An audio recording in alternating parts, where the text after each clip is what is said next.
أعوذ بالله من الشيطان الرجيم. بسم الله الرحمن الرحيم. الحمد لله رب العالمين، وصلى الله وسلم على سيدنا محمد وعلى آله وصحبه أجمعين. نويت التعلم والتعليم والتذكر والتذكير والنفع والانتفاع والإفادة والاستفادة والحث على التمسك بكتاب الله وسنة رسوله صلى الله عليه وآله وسلم، والدعاء إلى الهدى والدلالة على الخير، ابتغاء وجه الله ومرضاته وقربه وثوابه سبحانه وتعالى. أما بعد. Jadi insyaAllah kita sambung mudzakarah kita dan pengajian kita di dalam ilmu Tauhid melalui kitab yang mulia syarahan Syekh Muhammad Nawawi Al-Bantani Al-Jawi ke atas matan risalah At-Tauhid karangan Al-Imam Al-Bajuri rahimahumullahu ta'ala, wa nafa'ana Allahu bihim wa bi'ulumihim wa ulumi masyayikhina fid daraini amin. Baik, kita masih lagi dalam perbahasan sifatun salbiyah, sifat salbiyah, yang mana kesemuanya ada 5. Sifatun salbiyah kesemuanya ada 5. Kenapa dipanggil sebagai sifatun salbiyah? Kerana dalalahnya ataupun makna kepada sekalian sifat-sifat ini adalah salbi, iaitu nafi. Sebab itu sebahagian kitab, terutamanya mutaqaddimin, di sisi para ulama yang terdahulu, yang terawal, mereka menamakan bab ini sebagai at-tanzihat, mensucikan Allah Subhanahu wa ta'ala daripada sifat-sifat yang tidak layak bagi Allah Subhanahu wa ta'ala.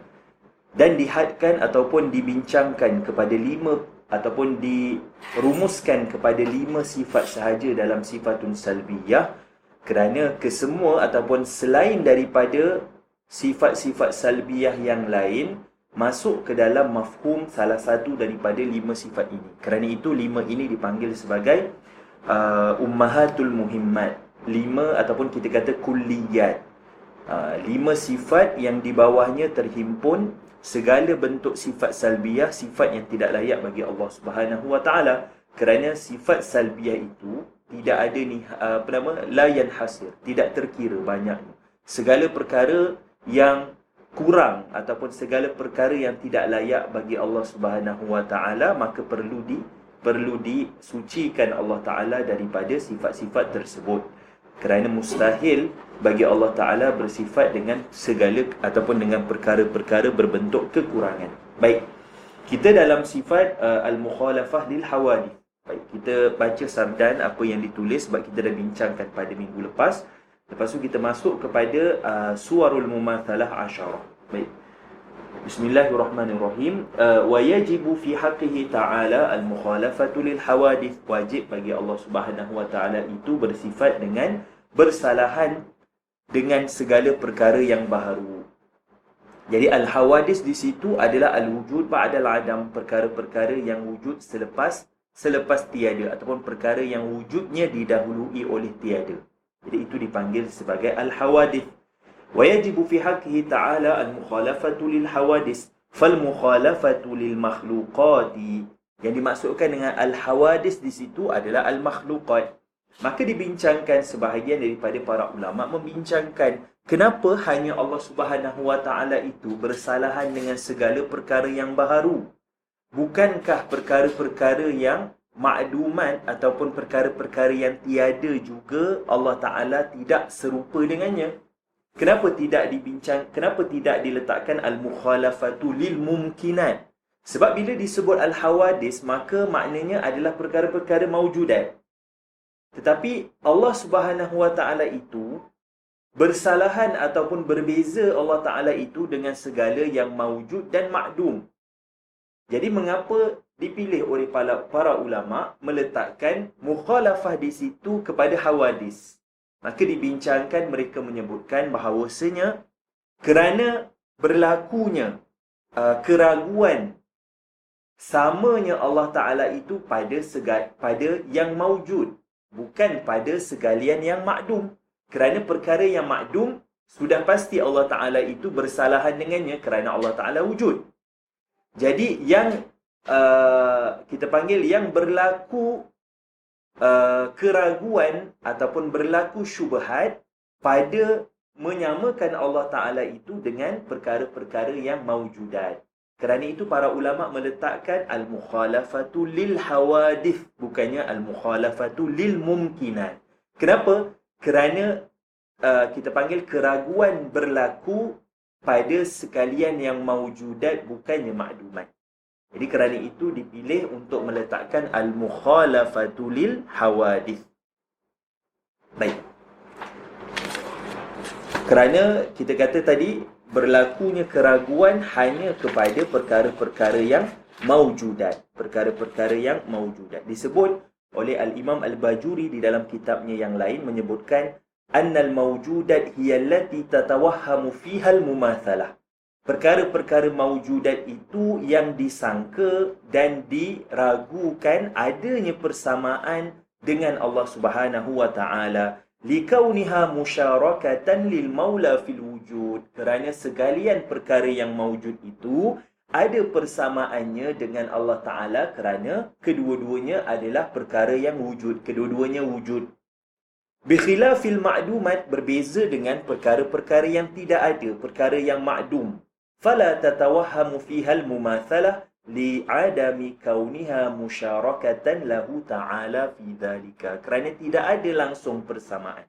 Adapun sekalian perkara yang mawjudat boleh disangka dan boleh diragukan adanya persamaan dengan Allah Subhanahu wa taala kerana berkongsi pada kewujudan.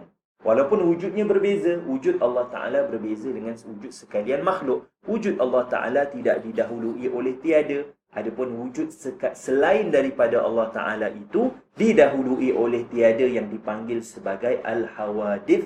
Oleh sebab itu, para ulama meletakkan al-mukhalafatu lil hawadith. Bukannya al-mukhalafatu lil mumkinat. Akan tetapi mafhumnya kita faham bahawasanya kalaulah Allah itu berbeza dengan sekalian perkara yang mawjudat, mimbabil aula berbeza dengan sekalian perkara yang makdumat, kerana tidak ada langsung perkongsian antara Allah Ta'ala dengan sekalian yang makdumat. Kerana yang makdum tiada, adapun yang wujud maknanya ada, wujud, mutahaqqiq. Akan tetapi berbeza pada hakikatul wujud. Wujud Allah Ta'ala itu la yasbiqul adam, yang tidak didahului oleh tiada. Sekalian ataupun selain daripada Allah Ta'ala didahului oleh tiada. Wa yajibu fi haqqihi ta'ala al-mukhalafatu lil hawadith fal mukhalafatu lil makhluqat. Yang dimaksudkan dengan hawadith adalah al-makhluqat. Ibaratun an salbil jirmiyati wal aradiyati wal kulliyati wal juz'iyati wa lawazimiha anhu ta'ala. Makna al-mukhalafah lil hawadith adalah bersalahan Allah Ta'ala itu bersalahan Allah Ta'ala itu dengan sekalian makhluk itu adalah ibaratun, adalah satu perkara yang berbentuk menafikan jirmiyah, menafikan adanya jirim. Apa makna jirim? Yang memenuhi ruang, yang mengambil tempat, itu makna jirim. Dan jirim itu lebih umum, maknanya berbanding jisim, kerana jirim di dalamnya kalaulah murakkab dipanggil sebagai jisim, kalaulah dia itu mufrad dipanggil sebagai jauharul fard. Baik. Wal aradiyah, dan menafikan aradiyah pada Allah Subhanahu wa taala, kerana Allah Taala adalah zat, bukannya sifat. Dan arad lebih akhas daripada sifat, nanti kita akan bincang pada suwarul mumatsalah. Wal kulliyah bermakna yatarakkabu minal ajza, munazzahun anhu ta'ala. Allah Taala tersuci daripada, tersusun daripada juz'iyat, tersusun daripada ajza, daripada juzuk. Laisa murakkaban wala kathirul ajza, bukannya banyak juzuknya. Wal juz'iyah, dan bukan Allah Ta'ala itu sikit juzuknya. Tidak ada timbangan pada mizan ataupun pada ajza Allah Subhanahu wa taala. Kita nafikan ajza pada Allah Subhanahu wa taala.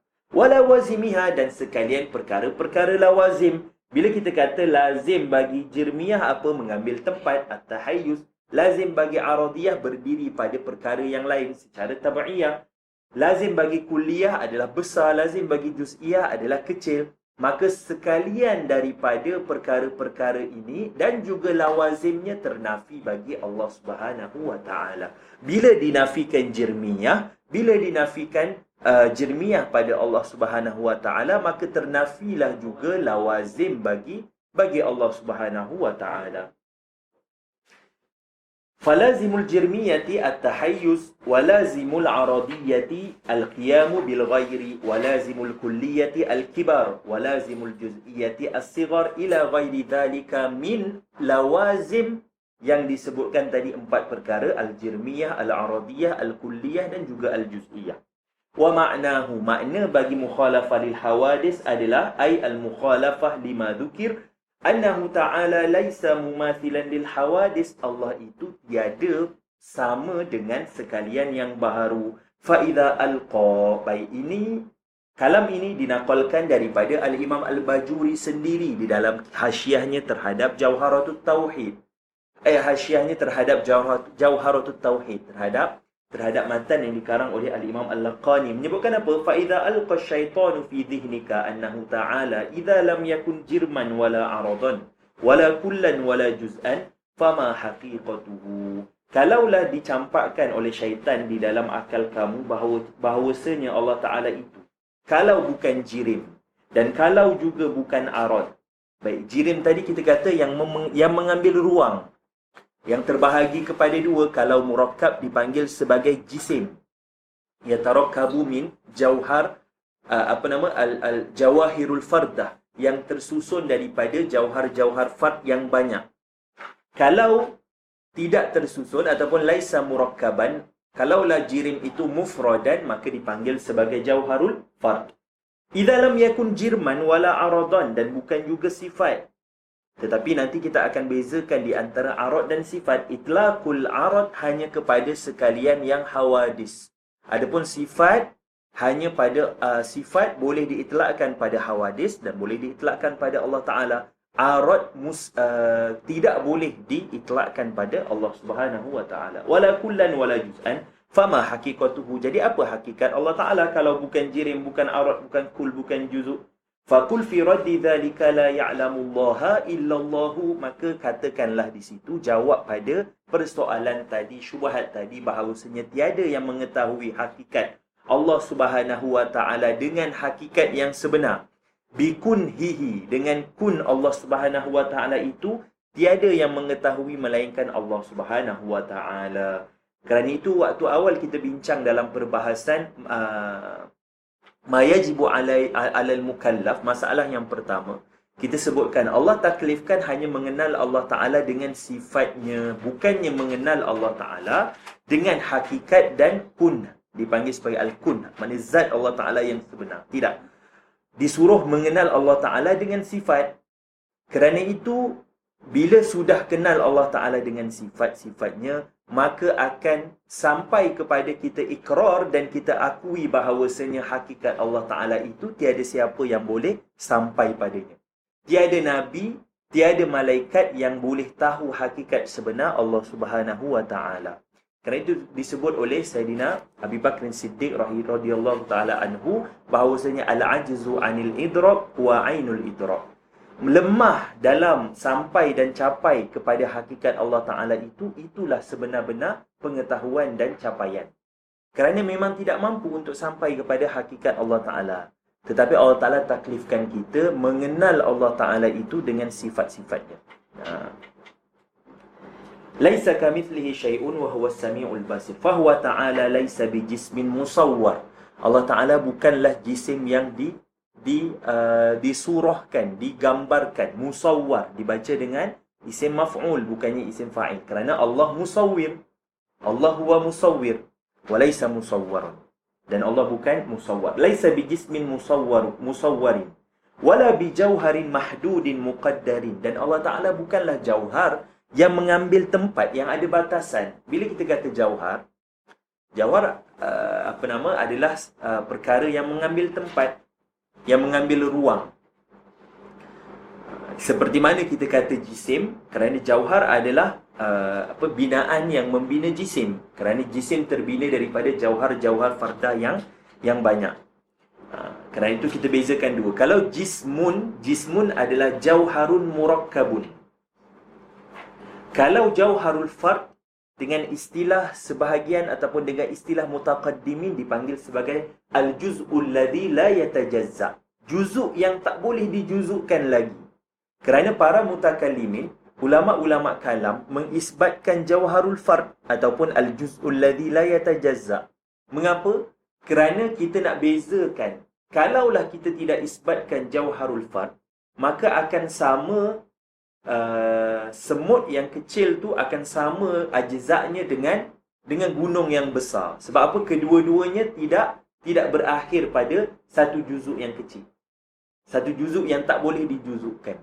Kerana itu sebahagian daripada para ulama ataupun indal mutaqaddimin, mereka tidak menyebut dengan jauharul fard, tapi mereka menyebut dengan al-juz'ul ladzi la yatajazza.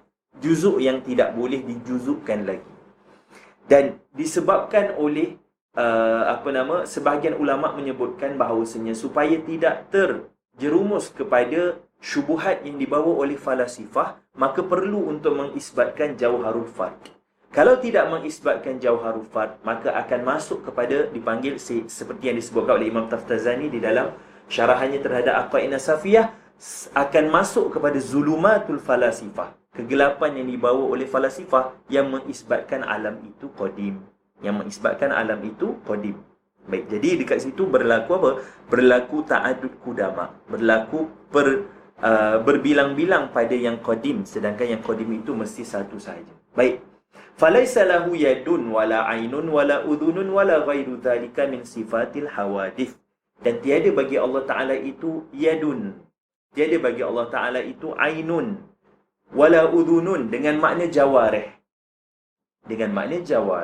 Maka dalam perbahasan ini, di sisi para ulama ataupun pada firaq Islamiyah, ada 3 golongan yang kita panggil berlaku percanggahan pada memahami ayat-ayat mutasyabihat di dalam Al-Quran. Ayat-ayat yang mana zahirnya itu berlaku, zahirnya itu akan membawa kepada makna yang tidak layak bagi Allah Ta'ala. Maka apa yang dibuat, kalau kita kaji pada firaq Islamiyah, pada pecahan-pecahan kelompok yang ada di dalam Islam, akan terbahagi kepada 3 golongan ini. Yang pertama Asy'ariyah, yang kedua adalah golongan Mujassimah, dan yang ketiga adalah golongan Mu'tazilah. 3 golongan ini. Baik, ayat-ayat mutasyabihat di dalam Al-Quran, seperti mana yang kita sebut pada awal dars dulu, ketika mana kita bincangkan istimdad ilmu tauhid, kita sebutkan ilmu tauhid diambil daripada al-adillah al-aqliyah wan naqliyah. Dan dalam perbahasan al-naqliyah, kita bahagikan nusus kepada beberapa bahagian. Min haisus subut dan juga min haisus dalalah. Ada nas bila kita kata nusus, maknanya Al-Quran ataupun hadis. Bila kita sebut nas Al-Quran ataupun nas hadis, kita akan pecahkan kepada 2. Dari segi subut, dari segi tersabitnya nas tersebut, dan yang kedua dari segi dalalah. Nas tersebut menunjukkan kepada makna apa. Ada nusus yang sabitnya itu qat'i. Maknanya seperti Al-Quran, sabitnya qat'i. Seperti hadis mutawatir, sabitnya juga qat'i. Berbeza dengan hadis ahad. Hadis ahad sabitnya zanni, kerana tidak sampai kepada haddut tawatur. Kemudian dari segi subut juga ada nas-nas yang tersabit secara zanni. Contohnya hadis-hadis ahad. Hadis-hadis ahad, sabitnya itu secara zanni. Berlaku apa? Berlaku kita panggil dari segi subutnya tidak sampai kepada haddun tawatur, tidak sampai kepada tahap mutawatir. Maka dari segi subutnya zanni. Contohnya hadis-hadis ahad. Hadis-hadis ahad dari segi subutnya zanni. Kemudian dari segi dalalah begitu juga. Ada yang dalalahnya itu qat'i, maknanya la yahtamilu naqiduhu. Tak boleh kita bawa naqidnya itu boleh jadi betul. Tetap kalau kita dah sabitkan yang makna yang asal betul, maka automatik yang naqid salah. Itu dipanggil sebagai dalalahnya qat'iyah. Ada yang dalalahnya zanni. Dalalahnya zanniyah. Bererti apa? Bererti naqidnya itu boleh ada ihtimal, boleh ada kebarangkalian betul juga. Maka dekat sini termasuklah ayat-ayat mutasyabihat. Termasuk pada ayat-ayat mutasyabihat kerana dalalahnya zanniyah, kerana zahirnya membawa kepada perkara yang tidak layak bagi Allah Subhanahu wa taala. Kerana apa? Kerana kalau kita faham beberapa ayat-ayat mutasyabihat di dalam Al-Quran, contohnya Allah Ta'ala isbatkan yadun, yadullahi fawqa aydihim, maka diisbatkan yadun pada Allah Subhanahu wa taala. Zahirnya membawa kepada jarihah, membawa kepada anggota badan. Maka isbat jarihah tidak layak bagi Allah Ta'ala. Kenapa? Kerana kita dah nafikan jirmiyah kepada Allah Ta'ala, maka kena nafikan juga lawazim bagi jirmiyah, iaitu mempunyai ajza'. Tarakub min ajza', tersusun daripada juzuk-juzuk.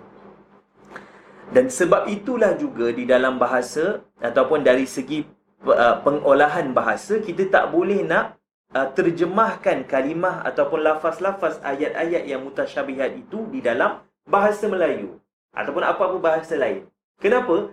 Kerana wad'i, dari segi wada'. Kalau ingat lagi dalam perbahasan mantik, kita bincang dalalah wad'iyah. Wad'iyah maknanya wad'ul wadi', maknanya perletakan oleh orang yang meletakkan bahasa. Apa yang diletakkan di dalam bahasa Arab berbeza dengan apa yang diletakkan di dalam bahasa Melayu. Contohnya, yadun kalau kita terjemahkan secara literal kepada makna tangan, di dalam bahasa Melayu tangan maknanya tanganlah, maknanya jarihah. Tidak ada ihtimal dan isti'malat yang lain. Berbeza dengan bahasa Arab, kalimat yadun diguna selain daripada makna jarihah dari segi lughah. Nanti kita akan bincang firaq yang 4 itu dan bagaimana cara mentakwilkan atau bagaimana memahami ayat-ayat mutasyabihat pada 3 firaq tadi, Asy'ariyah, kemudian Mujassimah dan juga Mu'tazilah. Baik, jadi kita katakan ada beberapa nas-nas Al-Quran yang zahir maknanya tidak boleh dinisbahkan pada Allah Ta'ala kerana membawa kepada makna kekurangan bagi Allah Subhanahu Wa Ta'ala. Falaisa lahu yadun wala ainun wala udunun wala ghairu dzalika min sifatil hawadis. Baik, kita nak faham 3 golongan ini, iaitu golongan Asy'ariyah bagaimana memahami ayat mutasyabihat, kemudian golongan Mujassimah dan juga Mu'tazilah. Dari segi apa? Dari segi memahami ataupun mengisbatkan ayat-ayat ini. Kemudian yang kedua dari segi dalalah kepada ayat ini, dan yang ketiga kaifiyah kepada mafhum ayat-ayat yang diletakkan di dalam Al-Quran ataupun di dalam hadis-hadis mutawatir. Baik. Yang pertama adalah golongan ataupun kelompok Asy'ariyah. Itu jumhur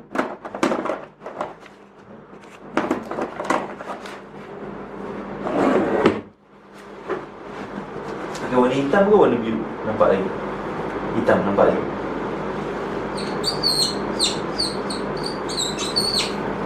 Di sini.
Baik, kita nak faham bagaimana 3 kelompok Asy'ariyah, Mujassimah dan juga Mu'tazilah pada memahami ayat-ayat mutasyabihat yang ada. Bagaimana dalam memahami ayat-ayat mutasyabihat? Seperti kita sebutkan tadi, Allah Ta'ala isbatkan dalam Al-Quran yadun, isbatkan ainun, isbatkan wajhun di dalam ayat Al-Quran. Jadi bagaimana kelompok-kelompok ini memahami ayat-ayat tersebut, dan juga bagaimana mereka berta'amul dengan ayat-ayat ini. Baik. Yang pertama adalah golongan Asy'ariyah. Golongan Asy'ariyah, mereka mengisbatkan bahawasanya, ataupun kita kata kelompok Asy'ariyah asas kepada memahami ayat-ayat mutasyabihat ini ataupun lafaz-lafaz mutasyabih ini asasnya adalah tanzih. Asas kepada memahami ayat-ayat ini adalah at-tanzih. Asasuhu at-tanzih. Mestilah menyucikan Allah Ta'ala pada sekalian yang tidak layak Allah Ta'ala bersifat dengan dia. Baik, jadi dalam Al-Quran isbat yadun, isbat wajhun, isbat ainun. Maka dari segi subutnya, hazihi al-alfaz, mereka mengatakan bahawasanya hazihi al-alfaz sabitatun. Sabit di dalam Al-Quran.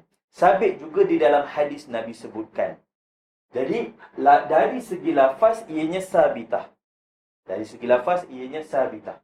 Begitu juga dengan golongan Mujassimah. Mereka mengatakan, sebab tu kita biasa dengar mereka kata Allah dah sebut dalam Al-Quran. Allah kata macam tu. Takkan kita nak berbeza dengan ataupun nak lawan apa yang Allah dah sebut dalam Al-Quran. Jadi mereka juga mengatakan lafaz-lafaz itu sabit di dalam Al-Quran. Mereka tidak menafikan.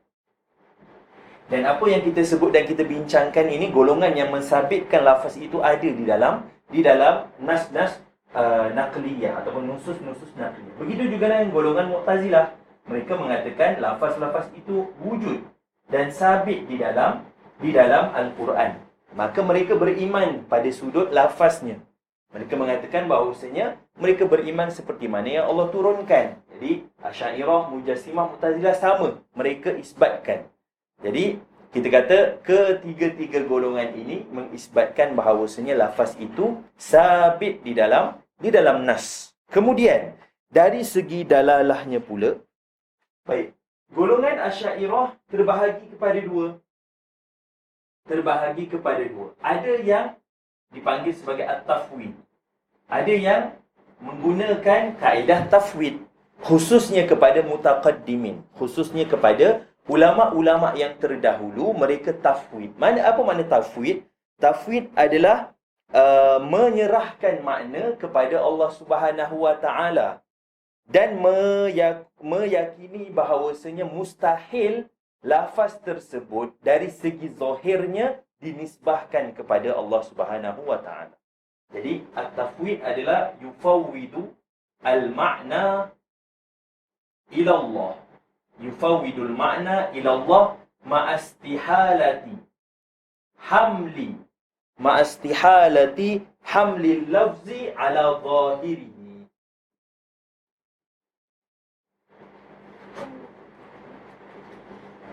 Ini golongan ataupun kita kata golongan Ahlus Salaf silap As-Salaf. Saya nak sebut ini As-Salaf. Mereka tafwid.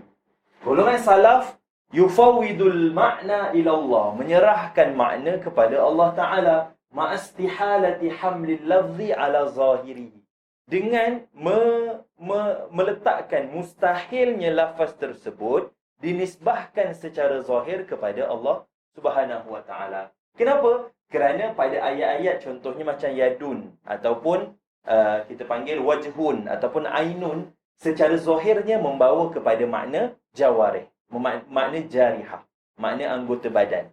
Maka para salaf mereka menyerahkan makna kepada Allah Subhanahu Wa Taala. Mereka kata kami beriman seperti mana lafaz tersebut diturunkan dan kami menyerahkan maknanya kepada Allah Taala dengan mustahil lafaz ataupun zahir lafaz itu dinisbahkan kepada Allah Subhanahu Wa Taala.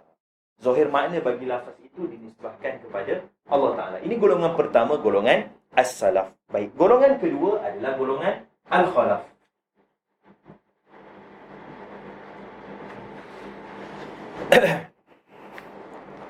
Baik, apa yang dibuat oleh golongan Khalaf?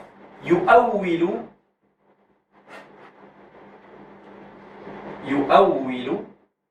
ta'wilan tafsiliyan. Mentakwilkan, iaitu apa? Iaitu memalingkan makna yang asal ataupun makna yang zahir kepada makna-makna yang layak bagi Allah Ta'ala. Akan tetapi, ini kaedah penting. Bila kita kata takwil, mereka akan mengatakan bahawasanya golongan Asy'ariyah Mu'attilah, golongan yang kita panggil memandai-mandai lah. Maknanya Allah Ta'ala dah kata macam tu, pergi bawa kepada makna lain. Kita kata tak. Apa yang dibuat oleh golongan Khalaf, walaupun mentakwilkan dengan takwil yang tafsir, dengan syarat bisyartaini, dengan dua syarat. Apa syarat pertama? Syarat pertama yang penting ataupun yang perlu ada pada mentakwilkan ayat-ayat ini, iaitu pada mentakwilkan ayat-ayat yang zahirnya maknanya tidak layak bagi Allah Ta'ala. Yang pertama adalah ayyakuna waridan fil lughati. Sebab itu kita sebut pada memahami Al-Quran perlu kepada penguasaan yang kuat ataupun pada memahami Al-Quran dan juga hadis, perlu kepada penguasaan yang kuat di dalam bahasa Arab. Lughah di sini lughatul Arabiyah lah, sebab nusus datang dalam bahasa Arab. Jadi yang pertama, mestilah warid dari segi lughah. Maknanya apa? Lafaz tersebut warid di dalam bahasa diguna pakai kepada makna yang selain daripada makna yang tidak layak bagi Allah Ta'ala. Contohnya macam yadun. Ada tak kalimah ataupun isti'mal kalimah yadun di dalam bahasa Arab selain daripada makna jawarih? Maka bila dibincang dan dikaji, sabit ada penggunaan yadun pada makna selain daripada makna jawarih, iaitu makna kudrah contohnya. Jadi itulah kaedah yang diguna pakai oleh khalaf pada mentakwilkan ayat-ayat mutasyabihat. Kemudian yang kedua adalah ayyakuna.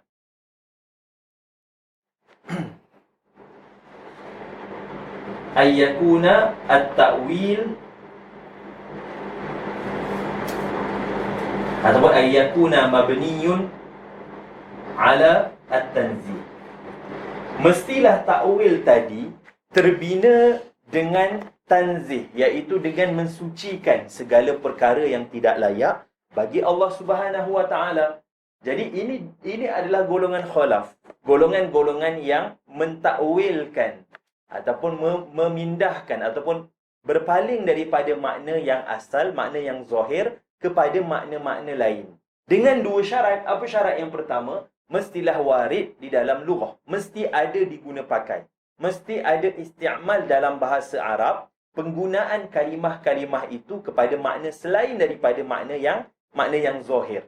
Jadi syarat pertama mestilah warid di dalam lughah. Warid di dalam lughah.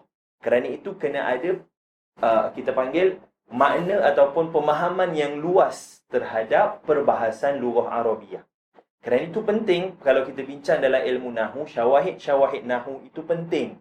Kerana ia membawa juga kepada isti'mal lafaz-lafaz bahasa Arab ke dalam makna-makna yang tertentu. Maka daripada situ kita faham bahawasanya contohnya kalimah yadun tadi ataupun kalimah wajhun. Kalimah wajhun secara zahirnya memberi makna wajah, memberi makna jawarih.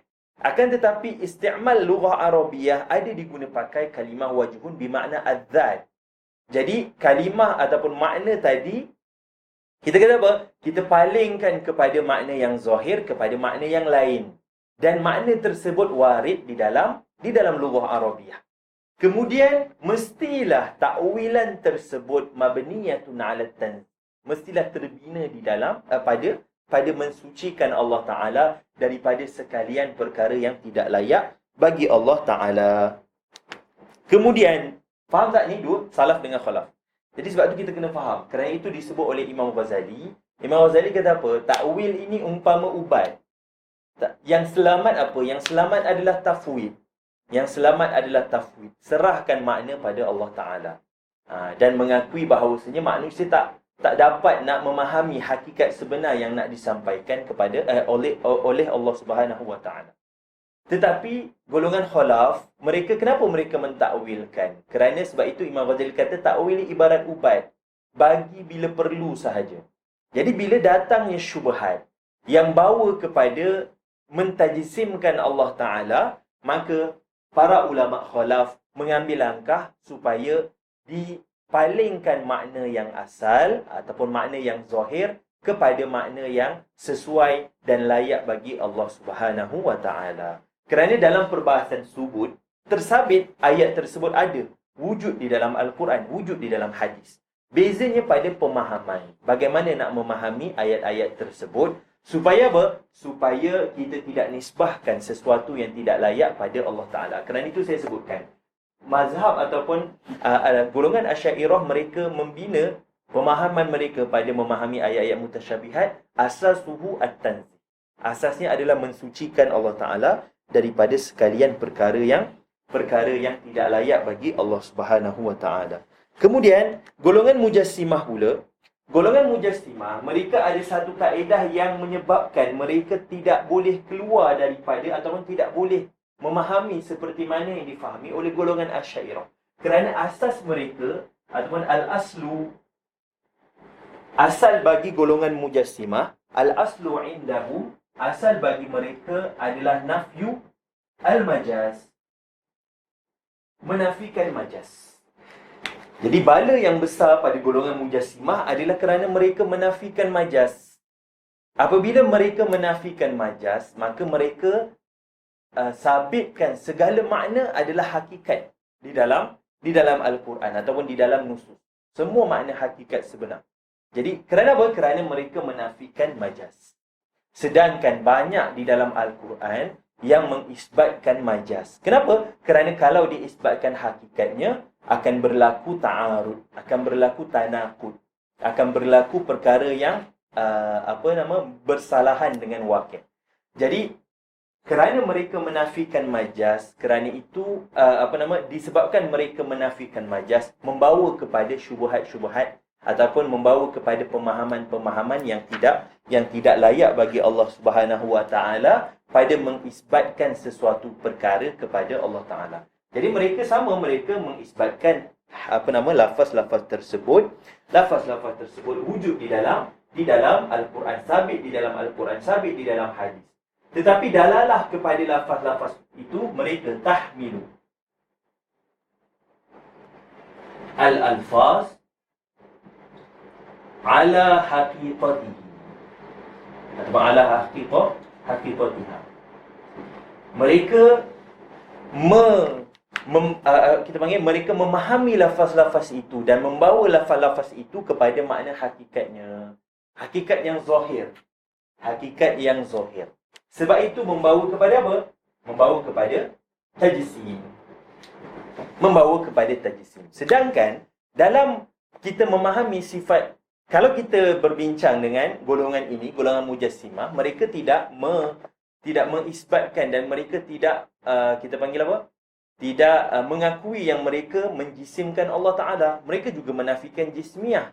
Tetapi mereka tidak menafikan lawazim kepada jismiyah. Mereka tak nafikan malzumat kepada jismiyah. Jismiyah lazim. Adapun contoh mengambil ruang adalah malzum kepada jismiyah. Kemudian adanya makan, malzum kepada jismiyah. Adanya zaman, malzum kepada jismiyah. Kemudian adanya jihah, malzum kepada jismiyah. Mereka menafikan jismiyah, dalam masa yang sama mereka mengisbatkan malzumat kepada jismiyah. Sedangkan dalam kaedah akliyah kita sebutkan apa? Idza intafal lazim, intafal malzum. Dalam kaedah akliyah kita kata apa? Idza thabatal malzum, thabatal lazim. Wa idza intafal lazim, intafal malzum wala aks. Kalau kita sabitkan malzum, maka tersabit juga lazim. Okey, saya bagi contoh nombor 4 dengan genap. Nombor 4 malzum. Genap pula adalah lazim. Jadi nombor 4 malzum, genap lazim. Idza sabatal malzum, sabatal lazim. Maknanya apa? Kalau kita kata ini adalah nombor 4, maka dia adalah genap. Jadi idza sabatal malzum, sabatal lazim. Wa idza intafal lazim, intafal malzum. Kalau saya kata ini bukan nombor genap, automatik kita faham bukan nombor 4. Sebab nombor 4 adalah salah satu daripada nombor genap. Dan kita tak boleh palingkan kaedah itu ataupun akaskan kaedah itu. Kerana apa? Kalau tersabit lazim, tidak semestinya tersabit malzum. Boleh jadi lazim itu berlaku kepada malzumat yang lain. Contohnya kita kata ini adalah nombor genap. Mesti ke dia nombor 4? Tak. Kenapa? Kerana boleh jadi genap kepada selain daripada nombor 4. Baik, kalau kita nafikan ini adalah nombor 4, mesti ke dia bukan genap? Tak juga. Boleh jadi kalau kita nafikan ini nombor 4, boleh jadi dia tetap genap tapi nombor 6. Jadi bila kita nafikan malzum, tak ternafi lazim. Baik, dalam perbahasan ini kita nafikan lazim ataupun kita nafikan perkara-perkara lazim, maka automatik ternafi juga malzumat kepada perkara-perkara lazim tersebut. Bila kita kata Allah Ta'ala itu bersalahan kepada sekalian makhluk dengan makna menafikan jirmiyah, menafikan aradiyah, menafikan kulliyah dan juz'iyah, walawazimiha. Jadi lawazim itu juga ternafi. Adapun golongan mujassimah, mereka menafikan lazim, dalam masa yang sama mereka mengisbatkan malzum. Mereka kata tak, Allah Ta'ala bukan jisim. Tapi mereka kata Allah Ta'ala ada dekat arash. Allah Ta'ala duduk di arash. Sedangkan tahayyus, mengambil tempat ataupun adanya ruang dan makan, adanya tempat, adalah sifat ataupun khususiat bagi sekalian perkara yang berbentuk jisim. Kerana yang mengambil ruang dan mengambil tempat adalah jisim. Selain daripada itu ataupun kita panggil, sedangkan Allah Ta'ala itu wujudnya sebelum wujudnya tempat. Kerana itu saya ulang, saya tambah banyak kali pada persoalan, adakah Allah di dalam alam ataupun di luar alam? Maka Asy'ariyah kata la dakhil wa la kharij. Golongan mujassimah kata apa? Itu adalah akidah yang salah. Sebab macam mana? Takkan kita kata sama ada dalam atau luar. Kenapa Allah Ta'ala tak disifatkan dalam ataupun luar? Kerana sya'nullah ataupun hakikat Allah Ta'ala itu tidak boleh disifatkan dengan dalam dan luar. Kerana dalam dan luar wujud selepas wujudnya alam. Jadi Allah wujud sebelum wujudnya alam. Maka tidak disifatkan Allah Ta'ala itu dalam dan luar. Sama juga dengan kita kata pada dinding. Kita kata dinding ni alim, dinding ni jahil. Kita kata dinding ni tak alim dan tak jahil. Kenapa kita tak sebut alim ataupun jahil? Kalau kita kata dinding ni tak alim, maka difahami, oh maknanya dia jahil lah. Tapi kita tak sifatkan al-jahlu dan juga al-ilmu pada dinding. Kenapa? Min sya'nihi alla yattasifa bil ilmi wal jahli. Daripada sya'nuhu, daripada diri dinding ni sendiri tak disifatkan alim dan jahil. Begitu juga kita faham pada perbahasan tadi. Pada perbahasan isbat dakhil ataupun kharij pada Allah Ta'ala, kita kata apa? Sya'nullah alla yattasifa bid dakhil wala kharij. Maka soalan tu sendiri dah salah. Soalan Allah Ta'ala di dalam ke di luar alam? Soalan tu sendiri dah salah. Kerana apa? Kerana bercanggahan dengan akal. Kerana wujud Allah Ta'ala itu sebelum wujudnya alam. Allah Ta'ala itu azali. Adapun kita adalah fima la yazal. Baik, ada dua istilah penting dalam kitab. Kitab-kitab kalam terutamanya. Yang pertama adalah azal. Fil azal maknanya azali. Azali ni maknanya apa? Yang tidak didahului oleh permulaan. Adamul awwaliyah. Kita dah bincang waktu kita bincang antara qadim dan azali pada sifat kidam. Qadim dan azali sebahagian kata mutaradifan, sebahagian kata tidak, azali lebih a'am. Kerana azali adanya maujud dan ma'dum. Adapun kita kata qadim hanya kepada sekalian yang maujudat sahaja. Jadi bila kita kata azal, fil azal maknanya pada menisbahkan Allah Ta'ala dan juga zatnya sendiri. Maknanya fil azal tu maknanya ketika Allah dan juga zatnya sahaja. Zat dan sifatnya sahaja. Jadi itu fil azal. Fima la yazal adalah selepas penciptaan. Selepas daripada wujudnya alam, itu kita kata fima la yazal. Jadi jangan tertukar di dalam ibarah kitab-kitab tauhid. Mereka menggunakan fil azal dengan makna adamul awwaliyah. Fima la yazal maknanya masbukun bil adam. Wujudnya itu ataupun perkara-perkara itu didahului oleh tiada. Jadi dua istilah penting. Baik, balik semula kepada golongan mujassimah. Golongan mujassimah asal mereka menafikan majaz. Disebabkan mereka menafikan majaz, mereka ada masalah dalam memahami sifat-sifat Allah Subhanahu wa Ta'ala. Mereka ada masalah dalam memahami sifat Allah Ta'ala. Kerana itu bawa kepada apa? Kepada semua makna yang ada di dalam Al-Quran adalah hakikat. Hakikah. Maka bila bawa kepada makna hakikat, maka akan bawa juga kepada makna tajsim bagi Allah Subhanahu wa Ta'ala. Jadi contohnya macam inilah. Ataupun dalam hadis, bila disebutkan ataupun zahir hadis tersebut membawa kepada makna jihah, ada kiri, ada kanan, ada depan, ada belakang, ada atas, maka mereka mengisbatkan jihah kepada Allah Ta'ala. Maka di situ salah juga. Kenapa? Kerana bila dah menafikan jismiyah, ternafi juga jihah. Kerana jihah adalah khasais ataupun min khususiyat al-jismiyah. Yang mengambil ruang dan tempat sahaja yang ada jihah, yang ada arah. Sebab arah ini, arah saya adalah tempat bagi orang lain. Contoh, arah saya depan. Jadi, Ustaz Syauqi adalah arah saya. Dalam masa yang sama, Ustaz Syauqi duduk pada tempat dia. Jadi arah saya adalah tempat bagi orang ataupun bagi sesuatu yang lain. Begitu juga nisbah pada Ustaz Syauqi. Ustaz Syauqi punya arah depan adalah saya. Dalam masa yang sama, saya duduk pada tempat. Jadi arah al-jihah adalah makanun lil akhar. Tempat bagi orang lain. Tempat bagi sesuatu yang lain. Jadi dia amrun nisbi. Dia benda yang nisbi. Perlu kepada muqaranah. Muqaranah kepada dua perkara ataupun lebih. Adapun Allah Subhanahu Wa Taala itu wujudnya sebelum wujudnya alam. Bila masa ada jihah, bila masa ada zaman, bila masa ada makan, bila wujudnya alam. Selepas daripada alam, segala yang terkait dengan alam, ia terkait dengan tempat, terkait dengan jihah, terkait dengan zaman dan seterusnya. Tahayyuz dan sebagainya. Baik, ini golongan Mujassimah. Kemudian golongan Mu'tazilah, mereka kata apa? Mereka mentakwilkan semua perkara. Yu'awwilu ala sabilil qat'i. Yu'awwilunaha ala sabili al-qat'. Semua mereka mentakwilkan. Kerana apa? Kerana Mu'tazilah ni mereka melampau-lampau kepada mentanzihkan. Melampau-lampau dalam mentanzihkan pada sekalian perkara. Kalau tidak layak, mereka tidak terima. Kalau tak layak, tidak terima. Sebab itu nanti bila kita bincang perbahasan sifat, mereka menafikan sifat-sifat ma'ani. Kenapa mereka menafikan sifat ma'ani?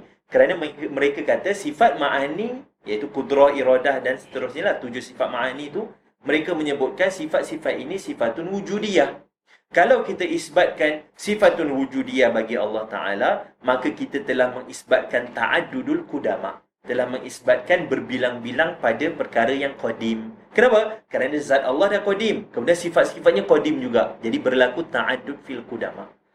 Jadi kemudian dalam perbahasan sifatul kalam contohnya, mereka walaupun dalam Al-Quran Allah kata wa kallamallahu Musa taklima, mereka palingkan makna kalam mutakallim tu kepada makna khalqul kalam, kepada makna khaliqul lil kalam, kepada makna mencipta kalam kepada perkara lain.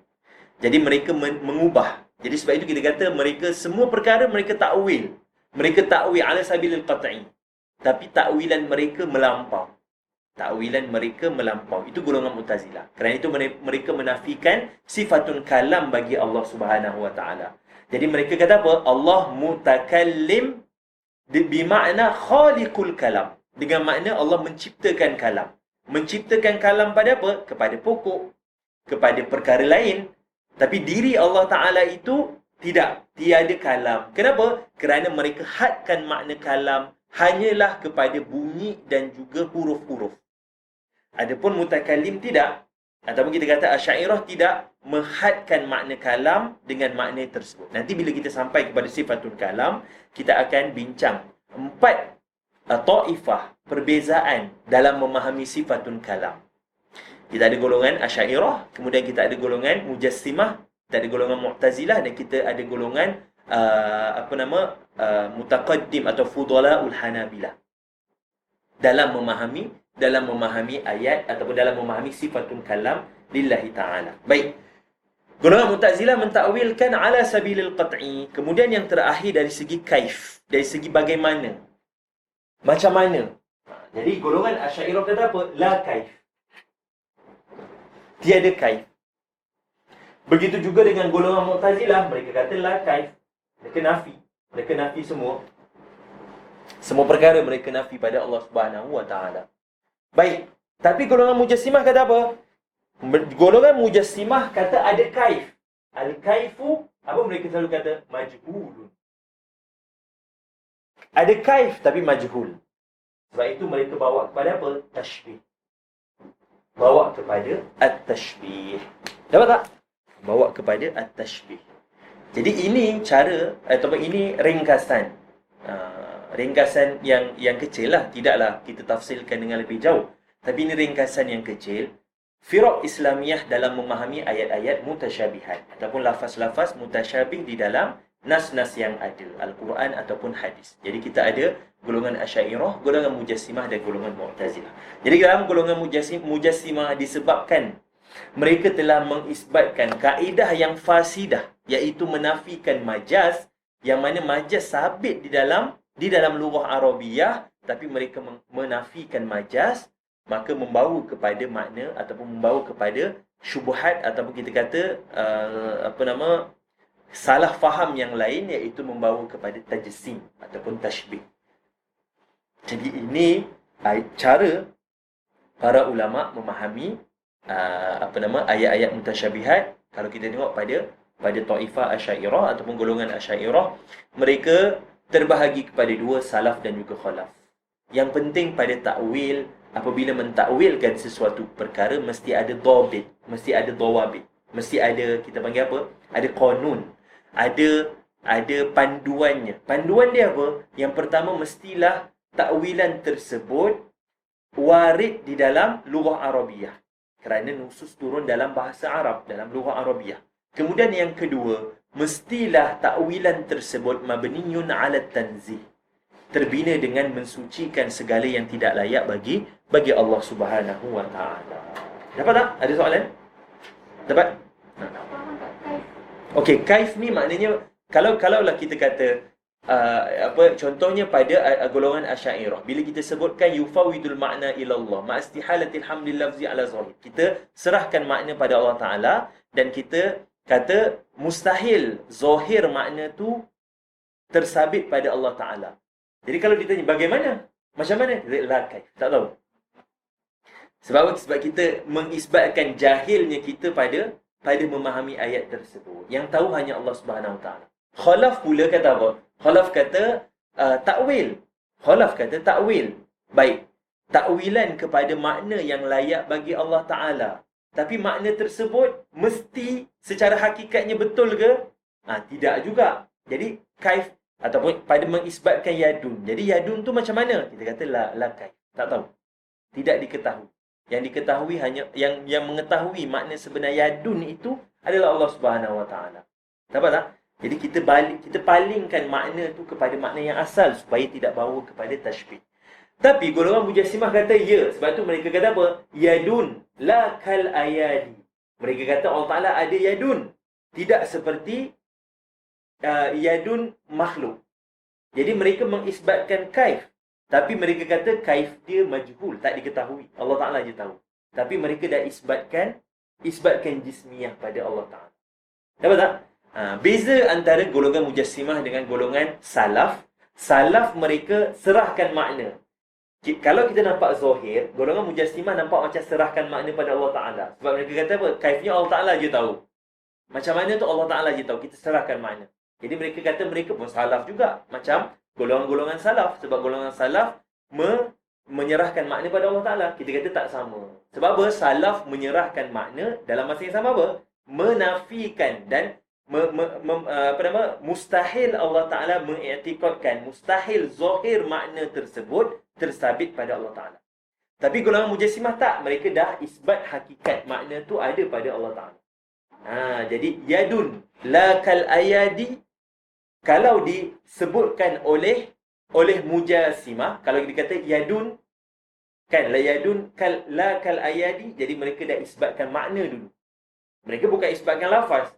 Tapi kalau Salaf mereka kata yadun la kal aidi, maknanya yadun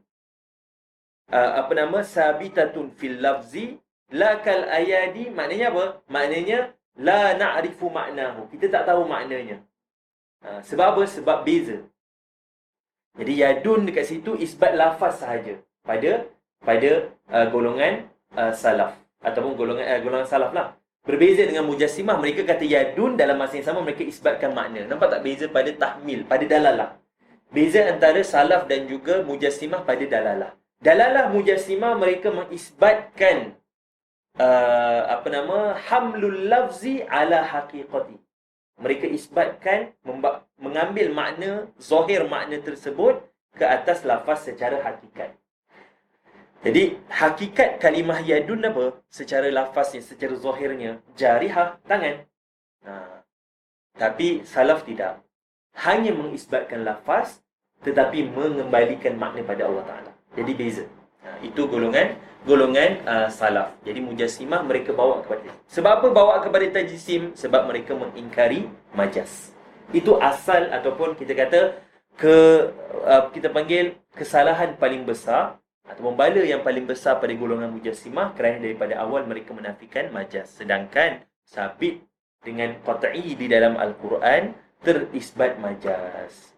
Contohnya pada ayat Allah Ta'ala sebut siapa yang buta di dunia akan buta di akhirat.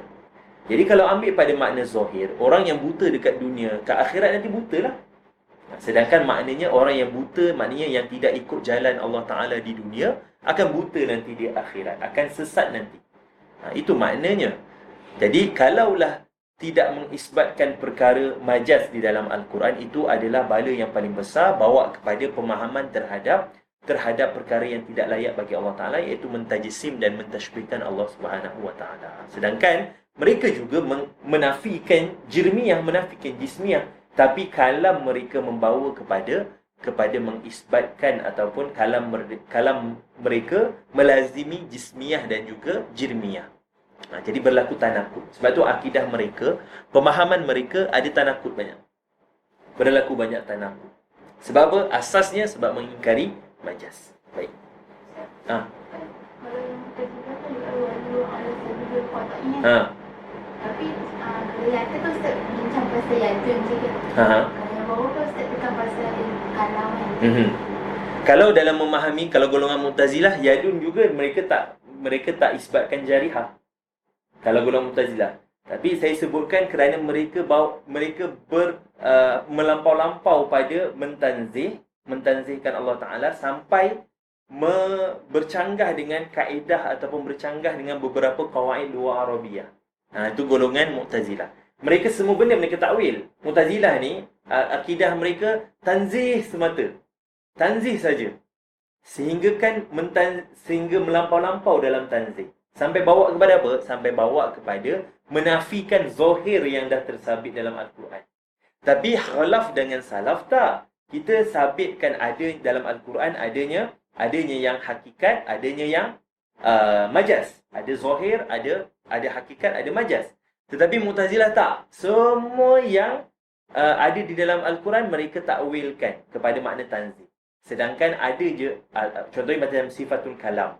Disebabkan mereka hadkan makna kalam itu kepada suara dan huruf, menyebabkan mereka takwilkan wa kallamallahu Musa taklima bermakna khaliqul kalam. Tapi Asy'ariyah kata tak, kerana kalam ada juga kalamun nafsi. Kalamun nafsi kita kata monolog dalaman. Monolog dalaman adalah kalam nafsi. Tapi tetaplah kita nak faham makna kalam, tapi tetaplah kalam nafsi yang seperti kita tu bukanlah kalam Allah Ta'ala. Tetapi ada juga kalam, kita nak bagi tahu apa? Ada kalam yang tiada bunyi dan tiada huruf. Ataupun tiada bunyi. Contohnya macam monolog dalaman. Kita cakap sendiri. Dan itu sabit di dalam Al-Quran, di dalam apa kita panggil? Di dalam syawahid lughah Arabiyah bila disebut innal kalama la fil fuadi wa innama ju'ila lisanu 'ala al-fuadi dalila. Innal kalama la fil fuadi. Kalam yang sebenar tu adalah yang dalam hati. Innal kalama la fil fuadi. Apa tadi? Innal kalama la fil fuadi. Apa? Innal kalama la fil fuadi wa innama ju'ila lisanu 'ala al-fuadi dalila. Dijadikan lisan, kalam yang berbentuk lisan itu hanyalah dal. Madlulnya apa? Makna kalam yang ada dalam hati. Jadi sabit hadis kalamun nafsi di dalam lughah Arabiyah. Tapi Mu'tazilah kata tak. Kalam hanyalah semata-mata kalam lafzi sahaja. Tapi nanti bila kita masuk dalam sifat kalam, kita akan nampak kat mana yang Mu'tazilah melampau-lampau pada mentakwilkan ataupun pada memahami beberapa ayat ataupun beberapa perbahasan yang ada dan disabitkan di dalam Al-Quran. Sam'a Apa dia ikut syarat macam khalaf juga. apa pada ni ayakuna waridan. Ya, mereka ikut juga tapi kita kata melampau. Tetap juga warid tapi tu saya kata mereka ada masalah pada memahami yang syarat yang pertama. Warid di dalam lughah tu. Ada yang warid dalam lughah tapi mereka tak isbatkan. Contoh pada kalam. Kita kata warid dalam lughah adanya kalam nafsi tapi kata tak. Kalam hanyalah kalam lafzi sahaja. Sebab itu Al-Imam Al-Ghazali dalam Iqtisad fil I'tiqad, Imam Ghazali susun perbahasan sifatul kalam ni kepada 3 golongan. Ahli Sunnah, Mu'tazilah, Mujassimah. Apa yang Imam Ghazali buat? Imam Ghazali menafikan ataupun menolak pendapat Mujassimah dengan dalil Mu'tazilah. Sebab Mu'tazilah nafikan tashbih. Mu'tazilah menafikan tashbih. Sedangkan Mujassimah isbatkan tashbih. Dia kata apa? Dia kata Allah kalamullah itu adalah hadis. Jadi mengisbatkan hawadis kepada Allah Subhanahu Wa Taala. Jadi Imam Ghazali buat apa? Tolak pendapat Mujassimah dengan dalil-dalil Mu'tazilah. Kemudian barulah ditolak beberapa pendapat Mu'tazilah menggunakan dalil Ahli Sunnah. Sebab apa? Sebab pada menghadkan makna kalam. Jadi sebab itu kalau kita tengok dalam Iqtisad, kitab Iqtisad fil I'tiqad antara kitab yang terbaik untuk rujukan dan untuk menjawab persoalan pada zaman sekarang. Sebab Imam Ghazali banyak datangkan soalan-soalan iftiradi, soalan-soalan andaian. Kalaulah ditanya begini, in qala qailun kaza kaza kaza, qultu, jawab. Jadi Imam Ghazali datangkan apa saja persoalan yang mungkin ditanya, Imam Ghazali datangkan dan jawab. Datangkan dan jawab. Sama juga dalam perbahasan sifatul kalam, Imam Ghazali buat perkara yang sama juga.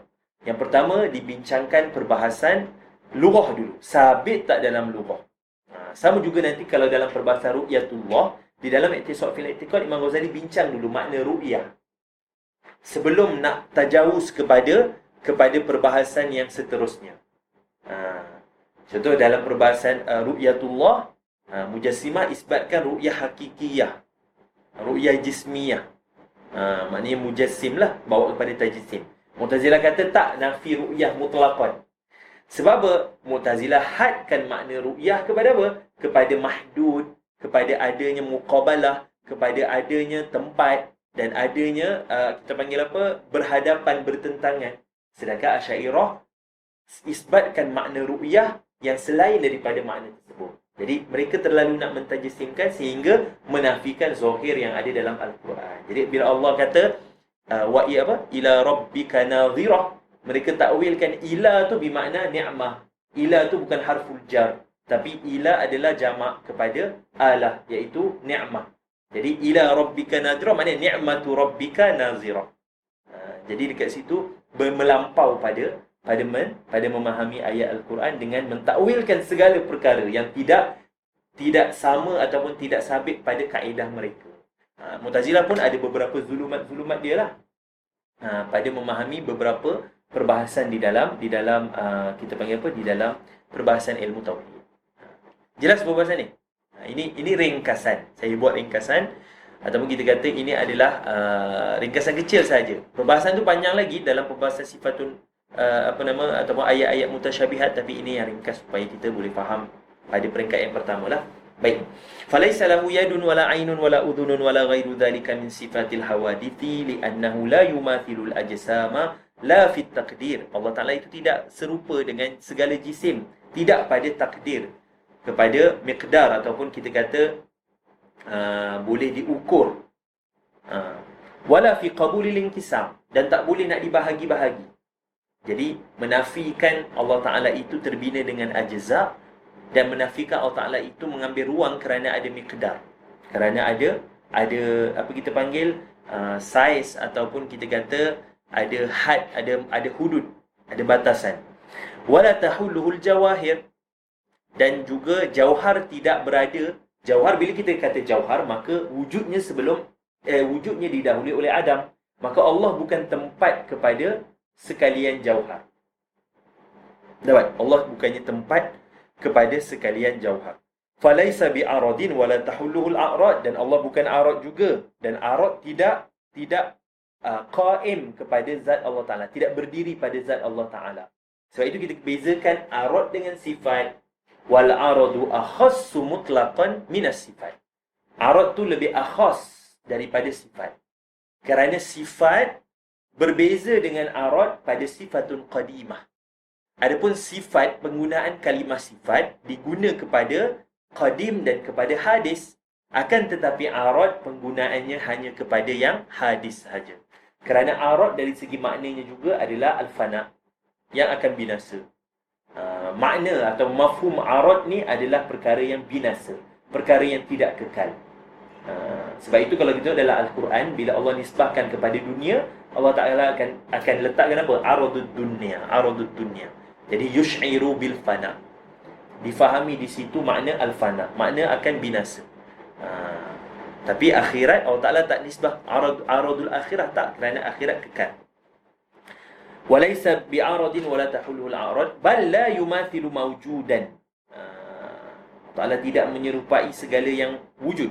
Wala yumathiluhu mawjudun, dan sekalian yang wujud juga tidak menyerupai Allah Ta'ala. Sebab itu kita kata, pada meletakkan makna ataupun pada meletakkan istilah sifat ini, mutakallim ataupun ahli sunnah, mereka letakkan apa? Al-mukhalafatu lil hawadith. Kerana samanya hawadith dengan Allah Ta'ala itu pada makna al-wujud. Ataupun pada kita panggil pada al-wujud. Walaupun berbeza dari segi makna wujud. Kerana wujud hadis masbukun bil adam. Wujudullah la yasbikul adam. Wujuduhu wujudun wajiban. Adapun hawadis wujuduhu jaizan. Dan kita dah bincang dah waktu sifatul wujud. Kita dah bincang dalil sifat wujud pada Allah Subhanahu Wa Taala, dan dalil wajibnya Allah Taala itu bersifat dengan wujudnya Allah Taala itu dengan wajib, bukannya jaiz. Wala yahudduhu al-miqdar wala tahwihi al-aqtar. Dan Allah Taala itu tidak terbatas dengan apa-apa batasan. Wala tuhitu bihil jihad. Allah Taala itu tidak dilitupi oleh jihad. Sebab arah ni, macam saya sebut tadi, arah kita adalah tempat bagi perkara lain. Jadi Allah Taala itu tidak dilingkungi oleh arah. Wala taktanifuhul aradun wala samawat. Dan Allah Taala itu tidak juga kita kata apa? Kita tak nisbahkan pada langit ke, pada bumi ke, tidak. Tidak kita panggil terangkum kepada langit dan bumi. Rafi'ud darajat ala kulli syai'in, yang maha tinggi darjatnya ke atas sekalian sesuatu. Jadi tinggi di situ adalah makanah, bukan makan. Rafi' di situ adalah makanah. Apa beza makanah dengan makan? Makanah adalah kedudukan. Tapi makan adalah tempat. Jadi ada beza. Makanah adalah amrun maknawi. Adapun makan adalah amrun yang kita panggil, yang kita boleh nisbah dan kita boleh tunjuk. Makanah kita tak boleh tunjuk. Kedudukan ataupun darjat kita tak boleh tunjuk. Tapi yang kita boleh tunjuk adalah makan, tempat. Rafi'u darajati ala kulli syai'in wa ma'a dhalika huwa aqrabu ila al-'abdi min hablil warid. Bezanya Allah Ta'ala, kita kata maha tinggi Allah Ta'ala kepada sekalian sesuatu. Di samping itu Allah Ta'ala itu dekat dengan hambanya daripada urat leher. Hablul warid ni urat leher. Maknanya dekat di situ, kita kata qurb di sini adalah qurbun, kita panggil bi'ilmillahi ta'ala. Bukannya bi-dhatihi. Sebab kalau kita ambil zat, akan membawa kepada makna jismiyah. Kerana dekat dan jauh itu hanya pada, dengan makna zahir adalah pada jismiyah, pada jisim. Ta'ala ayyahwiyahu makan. Maha tinggi Allah Ta'ala itu daripada melingkungi ataupun melingkung padanya itu tempat. Kama taqaddasa'an ayyuhaddahu zaman. Seperti juga suci Allah Ta'ala itu daripada terbatas dengan zaman, dengan waktu, dengan masa. Kana qabla ayyakhluqaz zaman. Allah Ta'ala itu sudah ada sebelum daripada wujudnya ataupun sebelum daripada penciptaan zaman wal makan dan juga tempat. Sebab itu kita sebut tadi tak boleh nisbahkan dakhil dan kharij. Dan Allah Ta'ala itu tak terkait dengan zaman dan tak terkait dengan tempat. Sebab Allah Ta'ala wujud sebelum wujudnya tempat dan zaman. Wahwal an ala ma alaihi kan. Dan Allah Ta'ala itu sekarang seperti mana sedia kala. Maknanya tidak ada berlaku perubahan. Tidak ada taghyir. Kerana Allah Ta'ala itu qadim. Wadidduha al-mumathalah. Lawan bagi sifat ini adalah sifat yang mustahil, iaitu al-mumathalah. Iaitu mumathalah lil hawadis. Kita kata mukhalafatul lil hawadis, lawannya adalah mumathalah lil hawadis. Dan did di sini bermakna tanakut. Tanakut, tetapi bermakna apa? Menggunakan istilah ma yusawi lin naqi. Sebab kita dah sebut minggu lepas. Minggu lepas kita sebut, yalah, ataupun minggu sebelumnya. Kita kata apa? Kita kata dalam perbahasan taqabul. Kita kata ada taqabul mutanaqidan. Ada taqabul diddan, ada taqabul adam wal malaka, ada taqabul mutadaifain. Baik, kesemua tersebut ternafi pada ijtima'un naqidaini, pada mustahil aqli. Kita dah pernah bincang sebelum ni perbahasan mustahil aqli yang 4. Kita kata ada daur, ada tasalsul, ada ijtima'un naqidaini, ada al-tarjih bidunil murajjih. Keempat-empat ini semuanya kembali kepada ijtima'un naqidaini. Jadi semua mustahil akli yang wujud, apa saja mustahil akli yang ada, semuanya kembali kepada ijtima'u an-naqidaini. Dan makna naqidaini di situ adalah mutaqabilaini. Dua perkara yang ada taqabul. Kalau kita bincang dalam ilmu mantik, taqabul ada 4. Mutanaqidhan, diddan, adam wa malakah, dan juga mutadhaifan. Mutadhaifan. Jadi kita kata bila disebut wadidduha, lawannya adalah al-mumatsalah.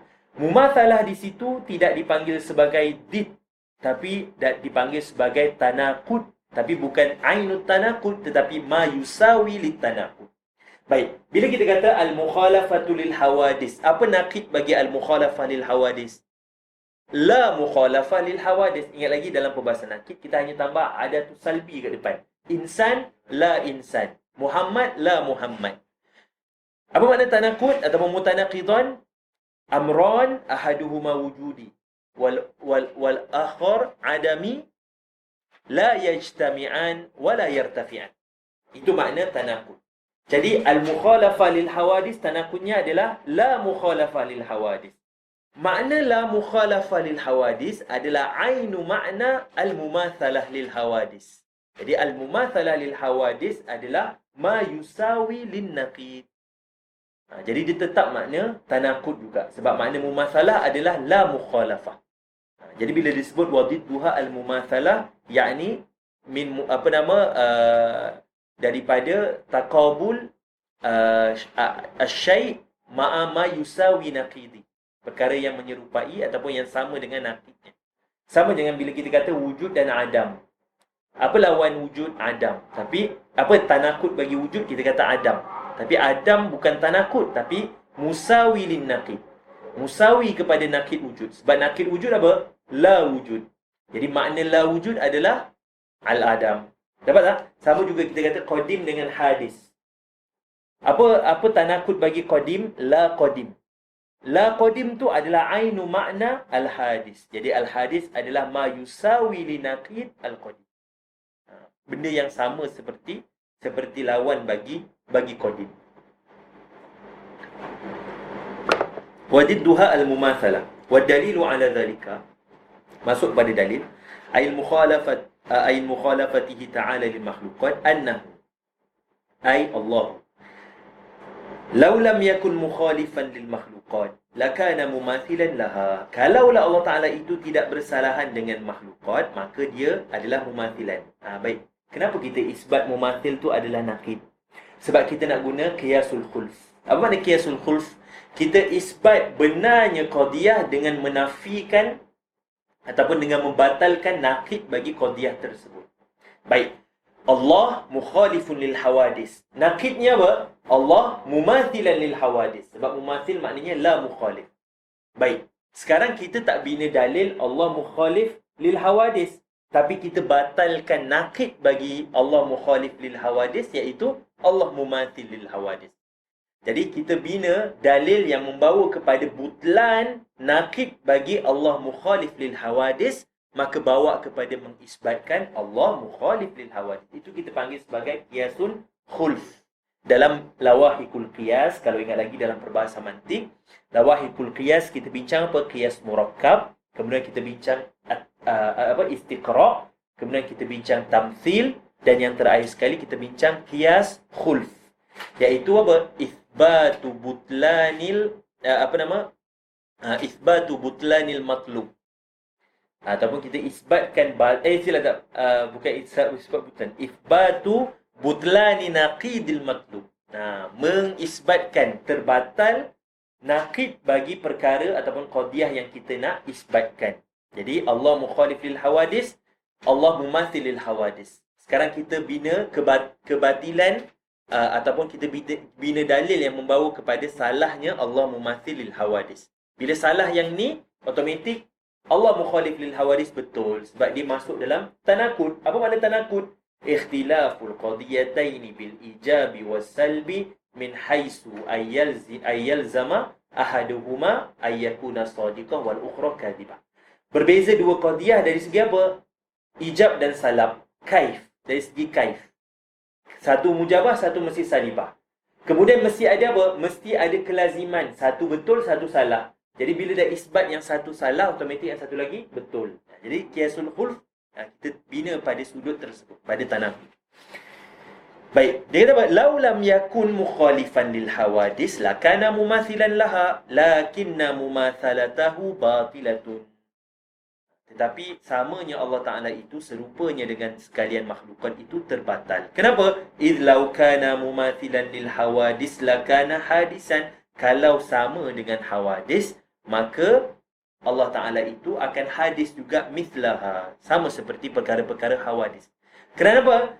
Ma lazamal hadis, ini kawaid aqliyah. Menyebutkan apa? Ma lazamal hadis fahuwal hadis. Sesuatu yang melazimi yang baharu adalah baharu. Jadi kalau kita isbatkan adanya sifat baharu bagi Allah Ta'ala, maka melazimi Allah Ta'ala itu baharu dan menafikan sifat qidam bagi Allah Ta'ala.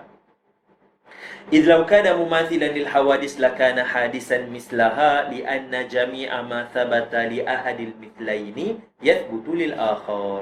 Kerana sekalian yang telah tersabit pada dua perkara yang sama, mithlaini, dua benda yang sama, yathbutu lil akhar, akan tersabit pada yang lain.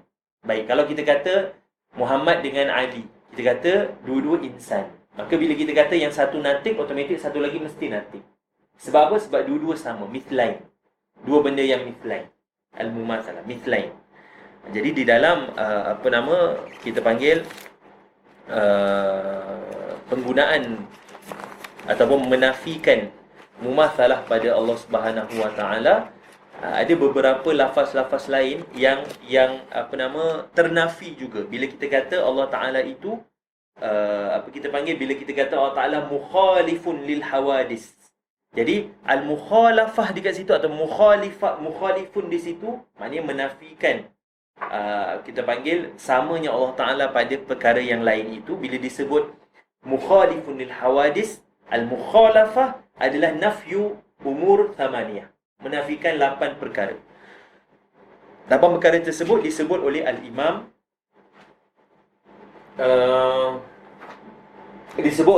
Al-Baydawi di dalam kitabnya Tawali'ul Anwar. Disebut oleh al-Imam Al-Baydawi di dalam kitabnya Tawali'ul Anwar, mukhalafah adalah tanfi thamaniyah, menafikan 8 benda. Tanfi al-umur al-thamaniyah. Apa yang pertama? Pertama ada al-mumatsalah. Bila kita sebut kat sini mumatsalah. Al-mumatsalah apa? Al-ittihadu fin naw'i. Ittihad pada naw'. Contohnya apa? Muhammad dengan Omar. Jadi sebab itu kita kata Muhammad dengan Omar adalah mithlaini. Sebab apa? Sebab kedua-duanya muttahidun fin naw'i. Kedua-duanya adalah insan. Dipanggil sebagai apa? Al-mumatsalah. Yang kedua, al-mujanasah. Al-mujanasah maknanya apa? Al-ittihadu fil jinsi. Jadi bila kita sebut apa persamaan antara insan dan juga faras? Kita kata kedua-duanya adalah haiwan. Jadi ada berlaku ittihad tak? Ittihad pada apa? Pada jins. Maka dipanggil sebagai apa? Al-mujanasah. Jadi antara insan dan faras mutajanisaini, dua perkara yang sama jenis. Kerana kedua-duanya adalah haiwan. Yang ketiga, al-musawah. Al-musawah. Al-musawah apa dia? Al-ittihadu fil kam. Ittihad pada kam. Jadi kam ni contohnya kita kata ittihad pada bilangan. Contoh kita kata ada dua plastik. Plastik sebelah ada 5 limau, plastik sebelah lagi ada 5 limau. Jadi kita kata musawah, sama. Kerana apa? Kerana kamnya sama, bilangannya sama. Kemudian yang keempat al-musyabahah. Al-musyabahah. Al-musyabahah adalah al-ittihadu fil kaif. Ittihad pada kaif. Contoh kita kata warna mikrofon sama dengan warna handset. Jadi warna tu adalah kaif. Perkara berbentuk kaif. Jadi kita kata dua-dua ni adalah musyabahah, sama dari segi warnanya. Jadi itu ittihad pada kaif. Ataupun kita kata Zaid alimun wa Amru alimun. Jadi sama pada apa? Pada kaif, pada sifat. Yang kelima adalah al-munasabah. Munasabah adalah al-ittihadu fil mudhaf. Al-ittihadu fil mudhaf. Jadi itu adalah al-munasabah. Jadi kalau kita kata apa? Contohnya macam ittihad pada mudhaf. Contohnya kita kata Muhammad adalah ayah kepada Zaid dan Muhammad adalah ayah kepada Omar. Jadi Zaid dan Omar berkongsi pada mudhaf, iaitu ayah. Jadi ayahnya sama. Jadi ittihad pada mudhaf dipanggil sebagai al-munasabah. Kemudian al-musyakalah. Yang keberapa? Yang keenam, al-musyakalah. Ittihad pada syak. Sama pada bentuk. Pada bentuk. Contohnya kita kata apa? Contoh kita kata bentuk buah limau sama macam bentuk buah apa? Limau sama dengan bentuk apa? Yang bulat sama macam tu. Yelah, buah apa? Apple tak sama. Yang bulat macam tu apa? Tembikai. Contohlah kita kata tembikai. Tembikai ataupun tembikai susu. Sebab sama syakal dia. Tapi beza juga sebab satu persatu kecil kan. Tapi tak apalah kalau sama dari segi syakal. Contohnya macam ni lah. Contohnya macam kita kata apa? Kita panggil apa nama? Dua buah yang sama. Buah oren tapi bentuknya samalah. Contoh kita kata. Jadi syakluhu kaza. Syaklu haza mislu haza. Kita kata bentuk ni sama macam bentuk ni. Jadi itu musyakalah. Ittihad pada syakal. Kemudian yang ketujuh al-muwazah. Alif al-muwazah, mim waw alif zai alif ha. Al-muwazah dengan zai. Ra ada titik tu, zai. Al-muwazah. Al-muwazah adalah ittihadu fil wad'i. Ittihadu fil wad'i. Al-ittihadu fil wad'i. Dan yang terakhir sekali yang ke-8 adalah al-mutabaqah ittihadu fil atraf. Al-mutabaqah ittihadu fil atraf. Ittihad pada atraf ni contoh macam ni buku. Buku semua kita panggil apa? Semua kertas ni kan sama. Sama panjang, sama. Jadi ittihad pada atraf. Pada ujung dia semua sama. Jadi itu dipanggil sebagai al-mutabaqah. Jadi Imam Baydawi kata al-mukhalafah adalah tanfi al-umur al-thamaniyah. Menafikan 8 perkara yang kita sebut tadi itulah. Al-mumathalah, al-mujanasah, al-musawah, al-musyabahah, al-munasabah, al-musyakalah, al-muwazah, al-mutabaqah. Jadi ini semua 8 perkara yang ternafi pada makna al-mukhalafah. Dapat tak? Okay, jadi itu antara tambahanlah fawaid yang kita dapat pada makna al-mukhalafah. Jadi bila dia kata li anna jami'a ma thabata li ahadil mithlaini yathbutu lil akhar. Dua benda yang kita kata sama, kalau dah tersabit mungkin sabit juga dengan yang lain sebab dia ada persamaan. Wa sama boleh li anna jami'a ma thabata li ahadil mithlaini yathbutu al akhar walakinna huwa ay kaunuhu hadisan muhalun. Tapi Allah Ta'ala itu hadis sudah ternafi sebab telah tersabit Allah Ta'ala itu qadim. Sebab lawan bagi hadis adalah qadim. Dah telah tersabit Allah Ta'ala itu qadim, maka ternafi Allah Ta'ala itu hadis. Li'annahu qad qama ad-dalilu ala wujubil qidami lahu ta'ala wa haythu wajabat lahu al-mukhalafatu lil hawadis istahala alaihi didduha. Maka ternafilah lawannya iaitu mumathalah. Jadi bila kita bina dalil bahawasanya Allah Ta'ala itu mumathilil hawadis, bawa kepada perkara yang muhal, jadi kita kata apa? Akhir ma'adda ilal muhal muhalun. Perkara yang membawa kepada mustahil adalah mustahil. Jadi kalau kita isbat Allah Ta'ala itu sama dengan makhluk, maka bawa kepada perkara yang mustahil. Maka benda yang bawa kepada perkara yang mustahil juga mustahil. Iaitu apa? Iaitu Allah mumathil lil hawadis. Maka ternafilah Allah Ta'ala itu sama dengan sekalian makhluk. Baik. Ada soalan? Fil wad'i. Cuma saya tak ingat dia punya contoh. Nanti ingatkan balik. Minggu depan kita tengok balik. Ataupun boleh tengok dalam Tawali'ul Anwar. Imam Baydawi ada sebut dalam tu.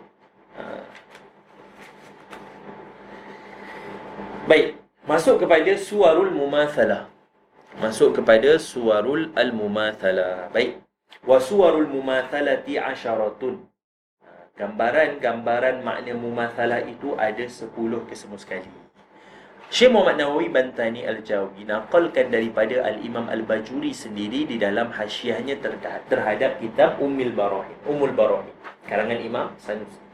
Jadi awal yang menyebutkan perkara ini adalah Imam Sanusi, kemudian ditafsilkan dan disyarahkan oleh Al-Imam Al-Bajuri. Jadi Imam Nawawi, Syekh Nawawi Bantani ambil daripada situ. Bila disebut wasuwarul mumatsalah asyaratun, gambaran-gambaran keserupaan itu ada 10 perkara. Yang pertama apa? Ayyakunallahu jirman. Itu yang pertama. Allah Ta'ala itu jirim. Sawa'an kana murakkaban dipanggil sebagai jisim, au ghairu murakkabin dipanggil sebagai jauharul fard. Sawa'an kana murakkaban yusamma hina idzin jisman, au ghairu murakkabin wa yusamma hina idzin jauharan fardan, ataupun disebut apa? Al-juz'ul ladzi la yatajazza. Kenapa para ulama mutakallimin isbatkan jauharul fard supaya tidak termasuk kepada zulumat falasifah, seperti yang disebut oleh Imam Taftazani dalam dalam Aqaid Nasafiyah, syarah kepada Aqaid Nasafiyah. Okay, itu yang pertama, ayakunallahu jirman, Allah Ta'ala itu jirim. Baik, kemudian yang kedua apa? Au yakunu aradan yaqumu bil jirmi. Jadi arad, apa makna arad? Maqama bi ghairihi, yang berdiri dengan jisim ataupun jirim. Itu makna arad. Arad tak boleh berdiri sendiri. Arad benda yang tak boleh berdiri sendiri. Contohnya macam warna. Warna kuning atau warna hitam. Boleh tak warna hitam berdiri dengan sendirinya? Tak boleh. Dia mesti ada jirim ataupun ada zat yang dia menumpang padanya. Sebab itu kita kata wujud ataupun kita kata kita boleh tunjukkan ataupun kita boleh isbatkan arad ni hanya kepada jisim. Maksudnya kita boleh tunjuk kepada jisim sahaja. Tapi arad tu sendiri difahami di dalam akal. Tapi wujudnya wujud bersama jisim. Wujudnya wujud bersama jisim ataupun bersama jirim. Itu yang kedua. Mumasalah pada apa? Allah Ta'ala itu adalah arad. Ayyakuna Allahu aradan yakumu bil jirmi. Allah Ta'ala itu arad. Baik. Okey, baik. Kita ambil yang pertama balik. Bila kita sebut ayyakunallahu jirman, bila kita kata Allah Ta'ala itu, bila disebutkan antara suwarul mumatsalah adalah Allah Ta'ala itu adalah jirim. Jadi bila kita kata jirim, al-jirmu, apa makna jirim? Ma mala'a faraghan, perkara yang memenuhi kekosongan. Faragh bermakna kosong. Al-faragh di situ adalah al-faragh bermakna kosong. Baik, al-faragh, kekosongan di sisi ahli sunnah, golongan ahli sunnah ataupun di sisi Asy'ariyah, al-faragh di situ adalah al-faragh al-mauhum, kosong yang disangka sahaja, diwahamkan sahaja. Sebab apa? Sebab yang kita sangka kosong tu sebenarnya penuh dengan hawa ataupun penuh dengan mikrobat, kan? Penuh dengan bakteria, penuh dengan virus. Tapi kerana perkara-perkara ini terlalu latif, terlalu kita panggil apa? Terlalu halus, sehingga bila ada jirim ataupun jisim yang lebih besar daripadanya ataupun lebih kita panggil lebih kuat berbanding daripadanya, jadi bila masuk kepada satu tempat tu kita rasa kosong. Contoh macam bilik ni dah nampak kosong, tapi sebenarnya penuh dengan mikrobat, penuh dengan angin. Kalau Allah Ta'ala buka hijab, kita nampaklah semua penuh ada makhluk lain dan sebagainya. Jadi kita kata apa? Kita kata kosong, atau bila kita kata jirim itu memenuhi ruang yang dimaksudkan oleh mutakallimin adalah ruang yang disangka kosong saja. Tapi sebenarnya penuh dengan kita panggil apa? Makhluk-makhluk ataupun penuh dengan mikrobat, penuh dengan perkara-perkara lain. Jadi yang dimaksudkan dengan jirim adalah mamala faraghan, sama ada murakkaban ataupun sama ada murakkab, iaitu tersusun daripada ajza dipanggil sebagai jisim, ataupun tersusun daripada jawahirul fardah yang banyak maka dipanggil sebagai jisim, ataupun kalau satu sahaja tidak tersusun dipanggil sebagai jauharul fard ataupun al-juz'ul ladzi la yatajazza. Disebut oleh Imam Bajuri di dalam kitabnya, dalam syarahannya terhadap syarah Imam Sanusi Ummul Barahin, Imam Bajuri kata apa? Was-sahihu anna mu'taqidal jismiyah la yakfur. Yang sahih adalah bagi mereka yang beriktikad jismiyah bagi Allah Subhanahu wa taala itu tidak jatuh kufur, tidak jatuh kafir. Melainkan apa? Illa anna qal, melainkan dia sebutkan innahu, iaitu innallaha jismun kal ajsam. Kalau diisbatkan tashbih maka kita panggil apa? Maka kita kata itu membawa kepada kekufuran. Tapi i'tiqad dia bahawasanya Allah Ta'ala itu jisim, itu tidak membawa kepada kekufuran. Sebab itu kita sebutkan dalam ni, walaupun kelaziman jismiyah tu bawa kepada tashbih, tapi dalam i'tiqad kita tak guna dalalah iltizamiyah. Tidak. Kerana disebut apa? Lazimul syai', lazimul madhab laisa bimadhab. Lazim kepada mazhab, mazhab mujassimah ni lazimnya bawa kepada kekufuran sebab mentashbihkan Allah Subhanahu Wa Ta'ala. Tapi kita sebut lazimul mazhab laisa laisa mazhaban. Lazim kepada sesuatu mazhab bukan mazhab tersebut. Jadi umur lawazim itu ataupun perkara-perkara kelaziman tu kita tidak boleh isbatkan secara direct. Walaupun zahirnya ataupun kita kata ikut kepada dalalah iltizamnya membawa kepada kekufuran, tetapi tidak terkufur seperti yang disebutkan oleh Allahumma salli ala Muhammad. Saya terlupa. Tapi nanti dalam bab jihad nanti disebut oleh Izzuddin Abdul Salam menyebutkan mu'taqidul jihad lillahi ta'ala laisa bikufrin. Seperti disebut dalam fatwanya lah. Tapi itu nanti saya terlupa kalau dalam bab jismiyah. Tapi yang sahih, orang yang mentajisimkan Allah Ta'ala tidak jatuh kufur. Yang kita ihtimalkan kepada beberapa perkara, jahilnya dia ataupun tidak fahamnya dia dan sebagainya. Tapi yang jatuh kepada kekufuran adalah tashbih. Dia kata apa? Jisim Allah sama macam jisim yang lain. Itu bawa kepada tashbih, bawa kepada kekufuran. Baik, itu yang pertama. Yang kedua, ayyakuna aradan. Sebab apa? Ayyakuna aradan biyakumu bil jirmi. Jadi arad adalah maqama bi ghairihi. Jadi bila disebut arad adalah maqama bi ghairihi minas sifatil hadithah. Sebab arad hanya pada sifat hadisah. Beza dengan sifat. Sifat diitlakkan kepada yang hadis dan yang qadim. Kerana itu Imam Bajuri menyebutkan fahuwa akhassu, iaitu arad adalah lebih khusus min mutlaqis sifat, daripada mutlak makna sifat.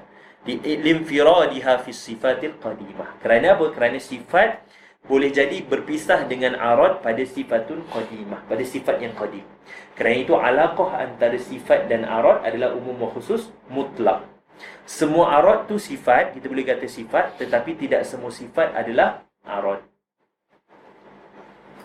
Yang ketiga, au yakuna fi jihatin.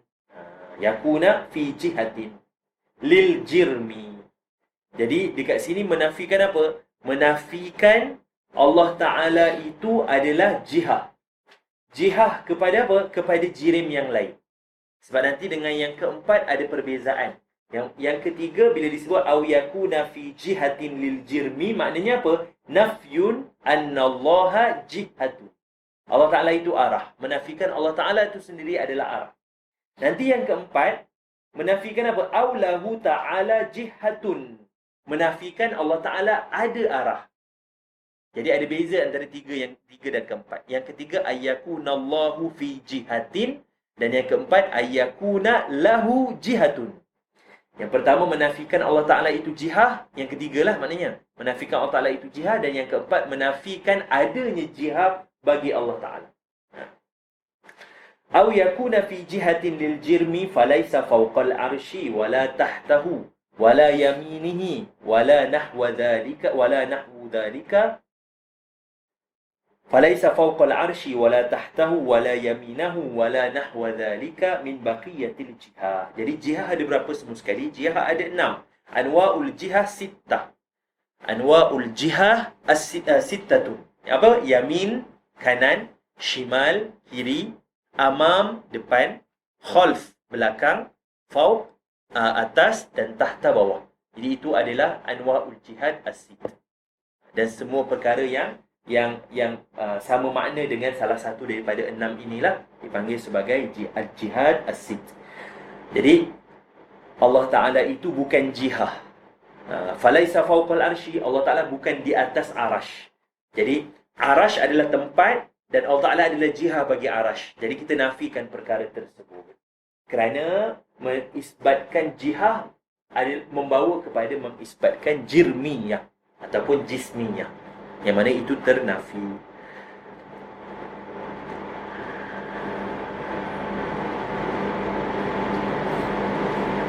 Baik.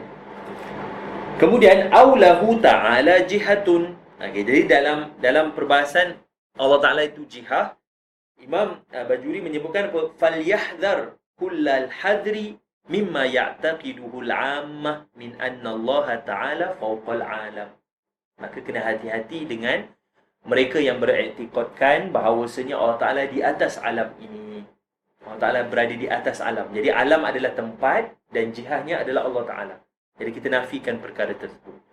Tapi Imam Bajuri kata walakin sahih andal mu'taqid al-jihah la yakfur kama qala Ibn Abdussalam fil fatawa. Seperti yang disebut oleh Izzuddin Abdussalam, Sultanul Ulama, Syekh Izzuddin Abdussalam menyebutkan mu'taqid al-jihah tidak kufur. Li'annahum laisu minal uqala. Kerana mereka tak boleh nak faham apa yang disebutkan oleh para ulama dalam memahami makna jihad, ataupun bila disebutkan Ar-Rahmanu 'alal 'arsy istawa, mereka hanya isbatkan ala. Huruf ala itu hanya kepada satu makna saja, iaitu makna fauq, makna atas, makna tempat, bukannya makna istawla ataupun isti'la. Baik. Kemudian yang keempat, aulahu ta'ala jihatun, Allah Ta'ala ada jihah. Itu antara surah Mumatsalah. Allah Ta'ala ada jihah. Falaisa lahu fawqun, Allah Ta'ala tiada atas. Wala tahtun, tiada bawah. Wala yamin, wala shimal, wa nahwu dhalika. Dan sekalian jihah lah. Jadi yang pertama tadi menafikan Allah Ta'ala itu jihah. Yang kedua menafikan Allah Ta'ala ada jihah. Baik. Yang kelima, au yahulla fi makan, Allah Ta'ala itu berada pada tempat. Ternafi ataupun surah Mumatsalah. Sebab arash juga adalah makan. Arash adalah tempat, kerana arash adalah makhluk. Arash bukannya azali seperti Allah Ta'ala. Arash adalah penciptaan daripada Allah Ta'ala, maka dibaharu. Dan dia adalah tempat. Maka Allah Ta'ala tidak berada pada tempat. Wujudnya Allah Ta'ala sebelum wujudnya tempat. Kerana Allah wujudnya wujud azali. Azali wujudnya sebelum ada perkara-perkara lain. Maknanya ketika mana Allah dan zatnya juga sifat-sifatnya. Au yahulla fi makan, au yataqayyada bi zamanin. Yang keenam, au yataqayyada bi zamanin bihaisu takunu harakatul falaki muntabiqatun alaihi. Allah Ta'ala itu tidak terikat dengan masa. Dan masa di situ yang disebutkan adalah masa di sisi falasifah. Ada perbezaan mafhum zaman di sisi falasifah dan juga sebahagian mutakallimin. Falasifah mengatakan zaman itu apa? Zaman adalah harakatul aflak, pergerakan aflak, pergerakan planet-planet. Itu di sisi falasifah. Jadi di sisi falasifah, harakatul aflak itu yang menentukan masa dan waktu. Itu adalah masa dan waktu, harakatul aflak. Sebab itu kalau kita bawa kepada perbahasan falasifah, membawa kepada kidamul harakah, ataupun kidamul naw'iyah, ataupun kidamul jinsiyah. Tapi itu dalam perbahasan, kita nak panjang lah dalam perbahasan zaman dan di sisi falasifah dan juga mutakallimin. Baik, falasifah kata harakatul aflak, dan Imam Bajuri juga menyebut di sini dengan makna zaman di sisi falasifah, kerana itu mafhum yang masyhur. Disebut Imam Bajuri kata mafhum masyhur pada makna zaman adalah harakatul aflak. Jadi Allah Ta'ala itu tidak terkait dengan harakatul aflak, kerana Allah Ta'ala wujud sebelum adanya aflak, sebelum adanya planet-planet. Au yataqayyada bi zamanin bihaisu takunu harakatul falaki muntabiqatun alaihi. Harakat falak itu meliputi Allah Ta'ala. Maksudnya Allah Ta'ala terikat dengan zaman. Jadi zaman di sisi falasifah apa? Harakatul aflak. Di sisi mutakallimin apa? Muqaranatu mutajaddidi mawhumin li mutajaddidi ma'lumin izalatan lil ibham. Muqaranatu mutajaddidi mawhumin li mutajaddidi ma'lumin izalatan lil ibham. Perbandingan pada dua perkara ataupun pada satu perkara baharu yang tidak diketahui dengan perkara baharu yang lain yang diketahui untuk menanggalkan ibham. Contoh, kita kata Bila Sayyidina Nabi SAW lahir, kita kata ketika amul fil, ketika peristiwa gajah ataupun ketika tahun gajah. Jadi kita kata apa? Yang kita tak tahu apa, yang mubham apa, yang mauhum ataupun yang mubham apa? Yang mubham adalah tarikh lahirnya Nabi, waktu Nabi lahir, masa Nabi lahir. Yang diketahui apa? Yang diketahui adalah tahun gajah. Jadi muqaranah antara dua perkara ini, lahirnya zaman, difahami padanya zaman. Dapat tak? Faham tak? Yang itu kita kata bila kita tanyalah bila Zaid datang, kita kata waktu azan maghrib. Jadi azan maghrib maklum, Zaid datang mubham. Jadi kita muqaranah keduanya untuk lahirkan zaman, izalatan lil ibham, untuk menanggalkan perkara yang tidak diketahui. Jadi itu zaman di sisi ba'dul mutakallimin. Sebahagian daripada mutakallimin mengatakan annahu min mawaqifil aqli. Zaman ni, mafhum zaman ni adalah min mawaqifil aqli, daripada perkara-perkara yang akal tak mampu nak idrak. Seperti mana akal tak mampu nak idrak hakikat zat Allah Subhanahu wa taala, begitu juga akal tak mampu untuk idrak makna zaman yang sebenar. Kerana itu masuk kepada mawaqiful aqli, masuk kepada perkara-perkara yang tidak mampu akal untuk mencapainya. Baik. Yang kemudian au yakurra alaihi aljadidani al-lailu wan nahar. Baik. Ataupun Allah Taala itu ini isyarah ataupun kita kata syarahan kepada makna zaman. Bahawasanya Allah Taala itu dilitupi padanya perkara yang saling bersilih ganti. Jadidan. Apa yang bersilih ganti? Siang dan malam. Jadi dua perkara yakurra alaihi tu tafsir kepada yataqayyadu bi zaman. Sebab yang dilitupi perkara yang silih berganti itulah yang baru, yang ada zaman padanya. Yang ada zaman padanya, ada siang, ada malam. Siang malam pun zaman juga. Jadi itu tafsir kepada makna yataqayyadu bi zaman. Yakurra tu tafsir kepada yataqayyadu bi zaman. Seperti yang didatangkan oleh Imam Bajuri sendiri dalam hasyiahnya. Saya ikut kepada apa yang didatangkan oleh Imam Bajuri dalam hasyiah. Sebab Imam Syekh Nawawi Bantani juga ambil daripada situ. Baik, yang ketujuh. Jadi itu baru yang ke-6 kan? Yang ketujuh, au tattasifa dhatuhul aliyah bil hawadith. Iaitu dengan makna apa? Ayyakuna mahallan lil hawadith. Allah Ta'ala itu jadi tempat kepada perkara yang baharu. Allah Ta'ala jadi tempat kepada perkara yang baharu. Ta'ala Allahu an zalika. Allah Ta'ala tertinggi daripada perkara tersebut. Ataupun bersifat zat Allah Ta'ala itu dengan perkara yang baharu. Seperti apa? Seperti kudrah yang baharu. Al-kudrah al-hadithah. Wal-iradah al-hadithah. Wal-harakah awis sukun. Wal-bayad awis sawad wa nahwu dhalika. Wa nahwi dhalika. Dan semua perkara-perkara yang baharu. Allah Ta'ala itu tidak menjadi tempat kepada perkara yang baharu. Jadi sifat-sifat yang baharu ternafi bagi Allah Subhanahu wa Ta'ala. Kat sinilah kita nak bezakan dengan siapa? Dengan golongan Mujassimah yang mengatakan bahawasanya Allah Ta'ala mutakallimun bikalamin hadisin. Jadi dekat situ ternafi. Kita nafikan perkara tersebut kerana Allah Ta'ala itu bukan tempat kepada perkara yang baharu. Au tattasifa zatahul aliyah bil hawadisi kal qudratil hadisati wal iradatil hadisati wal harakati awis sukun. Pergerakan, bergerak ataupun berhenti. Wal bayad awis sawad wa nahwi dhalika. Itu yang ke-7. Yang ke-8.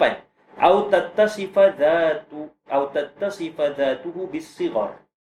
Apa makna sighar di sini? Qalilul ajza ataupun qillatul ajza. Maknanya Allah Ta'ala itu kecil. Ternafi perkara tersebut. Ternafi bahawasanya Allah Ta'ala itu kecil. Itu yang ke-8. Yang ke-9, awil kibar. Iaitu au tattasifa dhatuhu bil kibar. Bimakna, baik, bila masuk kepada kibar, Syekh Nawawi Bantani datangkan makna. Dia kata apa? Awil kibar bimakna kathirul ajza. Seolah-olah difahami dekat situ apa? Kalau sighar, maknanya satu saja, qalilul ajza, kecil. Baik, bila kibar, apa Imam Nawawi Bantani sebut? Bimakna kathiril ajza, dengan makna kathir ajza, banyaknya juzuk-juzuk. Difahami di sini apa? Ada makna lain, makna kabir yang lain yang bukan makna kathirul ajza. Sebab itu berhajatnya perlu didatangkan ataupun ditafsilkan perbahasan kibar di situ dengan makna kathirul ajza. Sebab apa? Sebab kalaulah dengan makna at-ta'zim, dengan makna al-azim, ataupun kita kata al-kabir, maknanya al-azim, maka dekat situ tiada masalah pada mengitlakkan bagi Allah Ta'ala. Yang mustahil apa? Yang mustahil hanya makna kabir, kathirul ajza. Tapi kabir bermakna ta'zim ataupun al-azim boleh. Kerana itu disebut, Syekh Imam Bajuri menyebutkan apa? Menyebutkan pada makna yattasifu bis-sighar ay biqillatil ajza, au bil kibar ay bikathratil ajza, wa yu'khadhu min dhalika annahu la yutlaqu alayhi ta'ala saghir au kabir, lianna saghir ma qallat ajza'uhu. Itu saghir, apa yang sedikit juzuknya. Wal kabir ma kathurat ajza'uhu. Lakinna mahalla man'il itlaqil kabir alaihi ta'ala idza urida bihi kathirul ajza. Kalau dikehendaki daripada makna kabir adalah kathirul ajza, maka ternafi. Kama yadullu alaihi kama yadullu alaihi hadha siyaq, iaitu bila kita kata Allah Taala itu tidak bersifat dengan besar dan kecil. Jadi besar di situ maknanya banyak juzuk, kecil tu maknanya sikit juzuknya. Wa amma idza urida bihi al-azim, adapun bila yang dikehendaki adalah makna azim, makna mengagungkan, makna Allah Taala itu agung, fala yamna'u itlaquhu alaihi ta'ala, maka tidak terhalang untuk menisbahkan ia kepada Allah Taala, liwurudihi fi qawlihi ta'ala al-kabirul muta'al, kerana warid dalam Quran min asma'illahil husna al-kabir al-muta'al. Nampak tak? Jadi kabir yang ternafi bermakna kathratul ajza, kathirul ajza. Dan yang terakhir sekali, yang ke-10, au yattasifa bil aghradi fil af'ali awil ahkami, ataupun Allah Ta'ala itu bersifat dengan mempunyai gharad. Gharad makna apa? Gharad maknanya adalah kita kata sebab ataupun illah, ataupun kita kata sebab lah, gharad, tujuan pada sekalian af'an, maknanya sekalian perbuatan Allah Ta'ala dan juga hukum-hukum yang Allah Ta'ala letakkan. Jadi tidak ada gharad. Sebab gharad ni mestilah perkara yang akan kembali kepada seseorang. Contohnya kenapa kita belajar? Sebab nanti kita boleh faham perbahasan ilmu contohnya. Jadi manusia kalau buat sesuatu ada gharadnya. Tapi Allah Ta'ala tidak. Kerana Allah fa'ilul mukhtar. Tetapi dengan menafikan gharad pada Allah Ta'ala tidak menafikan hikmah. Kerana semua perkara yang Allah Ta'ala buat ataupun Allah Ta'ala ciptakan ada hikmahnya. Cumanya ada hikmah yang Allah Ta'ala singkapkan kepada makhluk. Allah Ta'ala beritahu kepada makhluk. Ada hikmah yang Allah Ta'ala tidak beritahu kepada makhluk. Jadi ada beza. Ada beza antara gharad dan hikmah. Disebut oleh Imam Bajuri, wal farqu bainal gharad wal hikmati anna al-gharada yakunu maqsudan min al-fi'li aw al-hukmi bihaitsu yakunu ba'ithan wa hamilan alaihi. Maknanya apa? Maknanya gharad ni mestilah bersifat dia jadi pendorong kita nak sampai pada satu benda. Tapi bagi Allah Ta'ala tidak, kerana semua perbuatan Allah Ta'ala itu ataupun kita panggil tidak memberi kesan kepada Allah Ta'ala. Maknanya kalaulah seorang yang taat itu mentaati Allah Ta'ala, ketaatannya itu tidak memberi sebarang manfaat pada Allah Ta'ala. Begitu juga orang yang melakukan maksiat, seorang pelaku maksiat yang melakukan maksiat, maksiatnya itu tidak memudaratkan langsung pada Allah Ta'ala.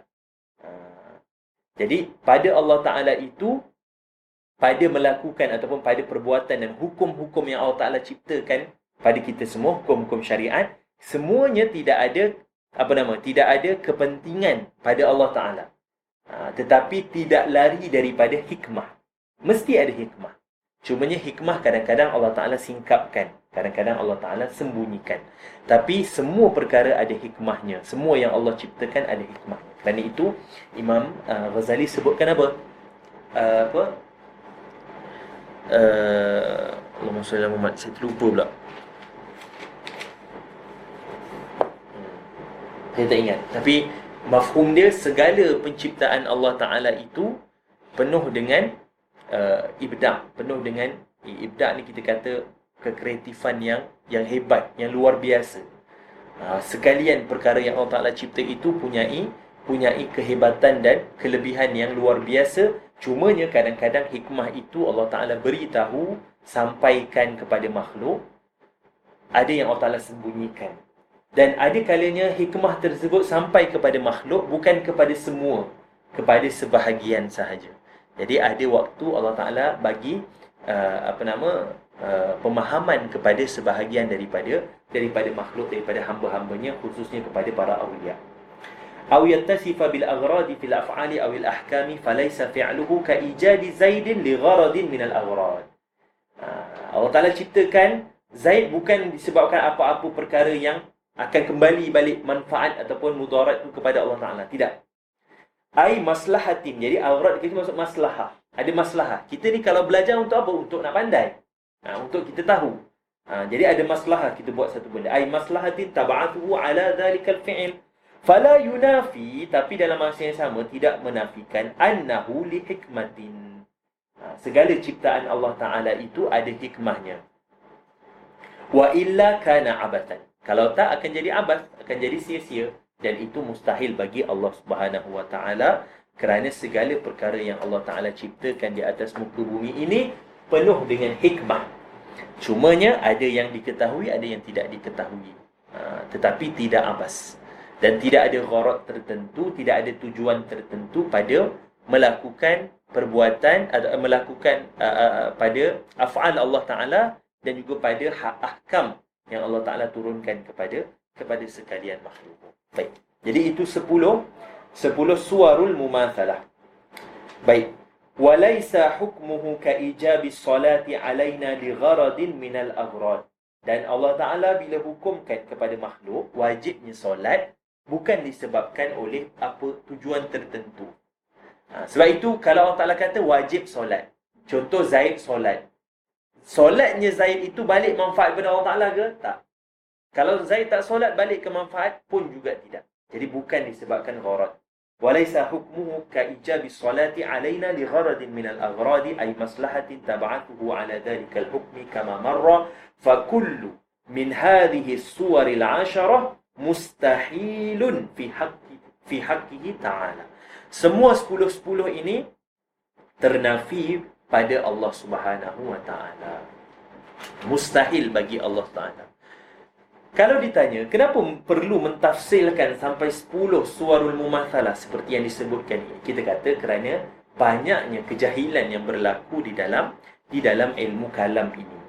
Kerana banyaknya orang yang jahil, tidak tahu apa yang dibahaskan di dalam ilmu kalam, maka seperti yang disebutkan oleh Imam Bajuri di dalam hasyiahnya terhadap matan Jawharatul Tauhid, dalalah iltizamiyah tidak cukup pada mendatangkan dalil-dalil di dalam bab akidah. Dalam bab akidah perlu kepada soreh, perlu kepada sorohah. Jadi tidak cukup pada dalalah iltizamiyah. Kalau kita kata dalalah iltizamiyah cukup sahaja Allah Ta'ala bersifat dengan sifat wujud, selesai. Dan wujud tu melazimi apa? Melazimi qidam, baqa', mukhalafah, qiyamuhu, wahdaniyah, qudrah, iradah. Tapi kenapa para ulama tafsilkan sampai 20 sifat? Kerana dalalah iltizamiyah tidak cukup di dalam ilmu kalam ataupun ilmu tauhid. Kenapa? Kerana banyaknya kejahilan yang berlaku, maka perlu kepada penerangan yang terperinci satu persatu. Jadi kerana itu dibincangkan satu persatu, tidak ditinggalkan langsung.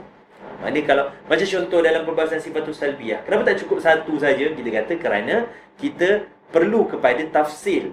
Sebab bila kata kidam, cukuplah bila kita kata kidam, maknanya baqa' lah. Tapi kenapa mesti sorehah ataupun kena sebut baqa' tu adalah sifat bagi Allah Ta'ala juga? Kerana tak cukup dengan dalalah iltizamiyah.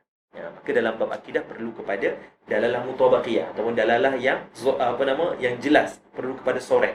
tak boleh kita sembunyikan ataupun kita faham dengan dalalah iltizamiah saja. Sebab itu kita sebutkan sebelum ni, belajar ilmu kalam perlu kepada disiplin, belajar ilmu tauhid perlu kepada disiplin. Jadi berperingkat.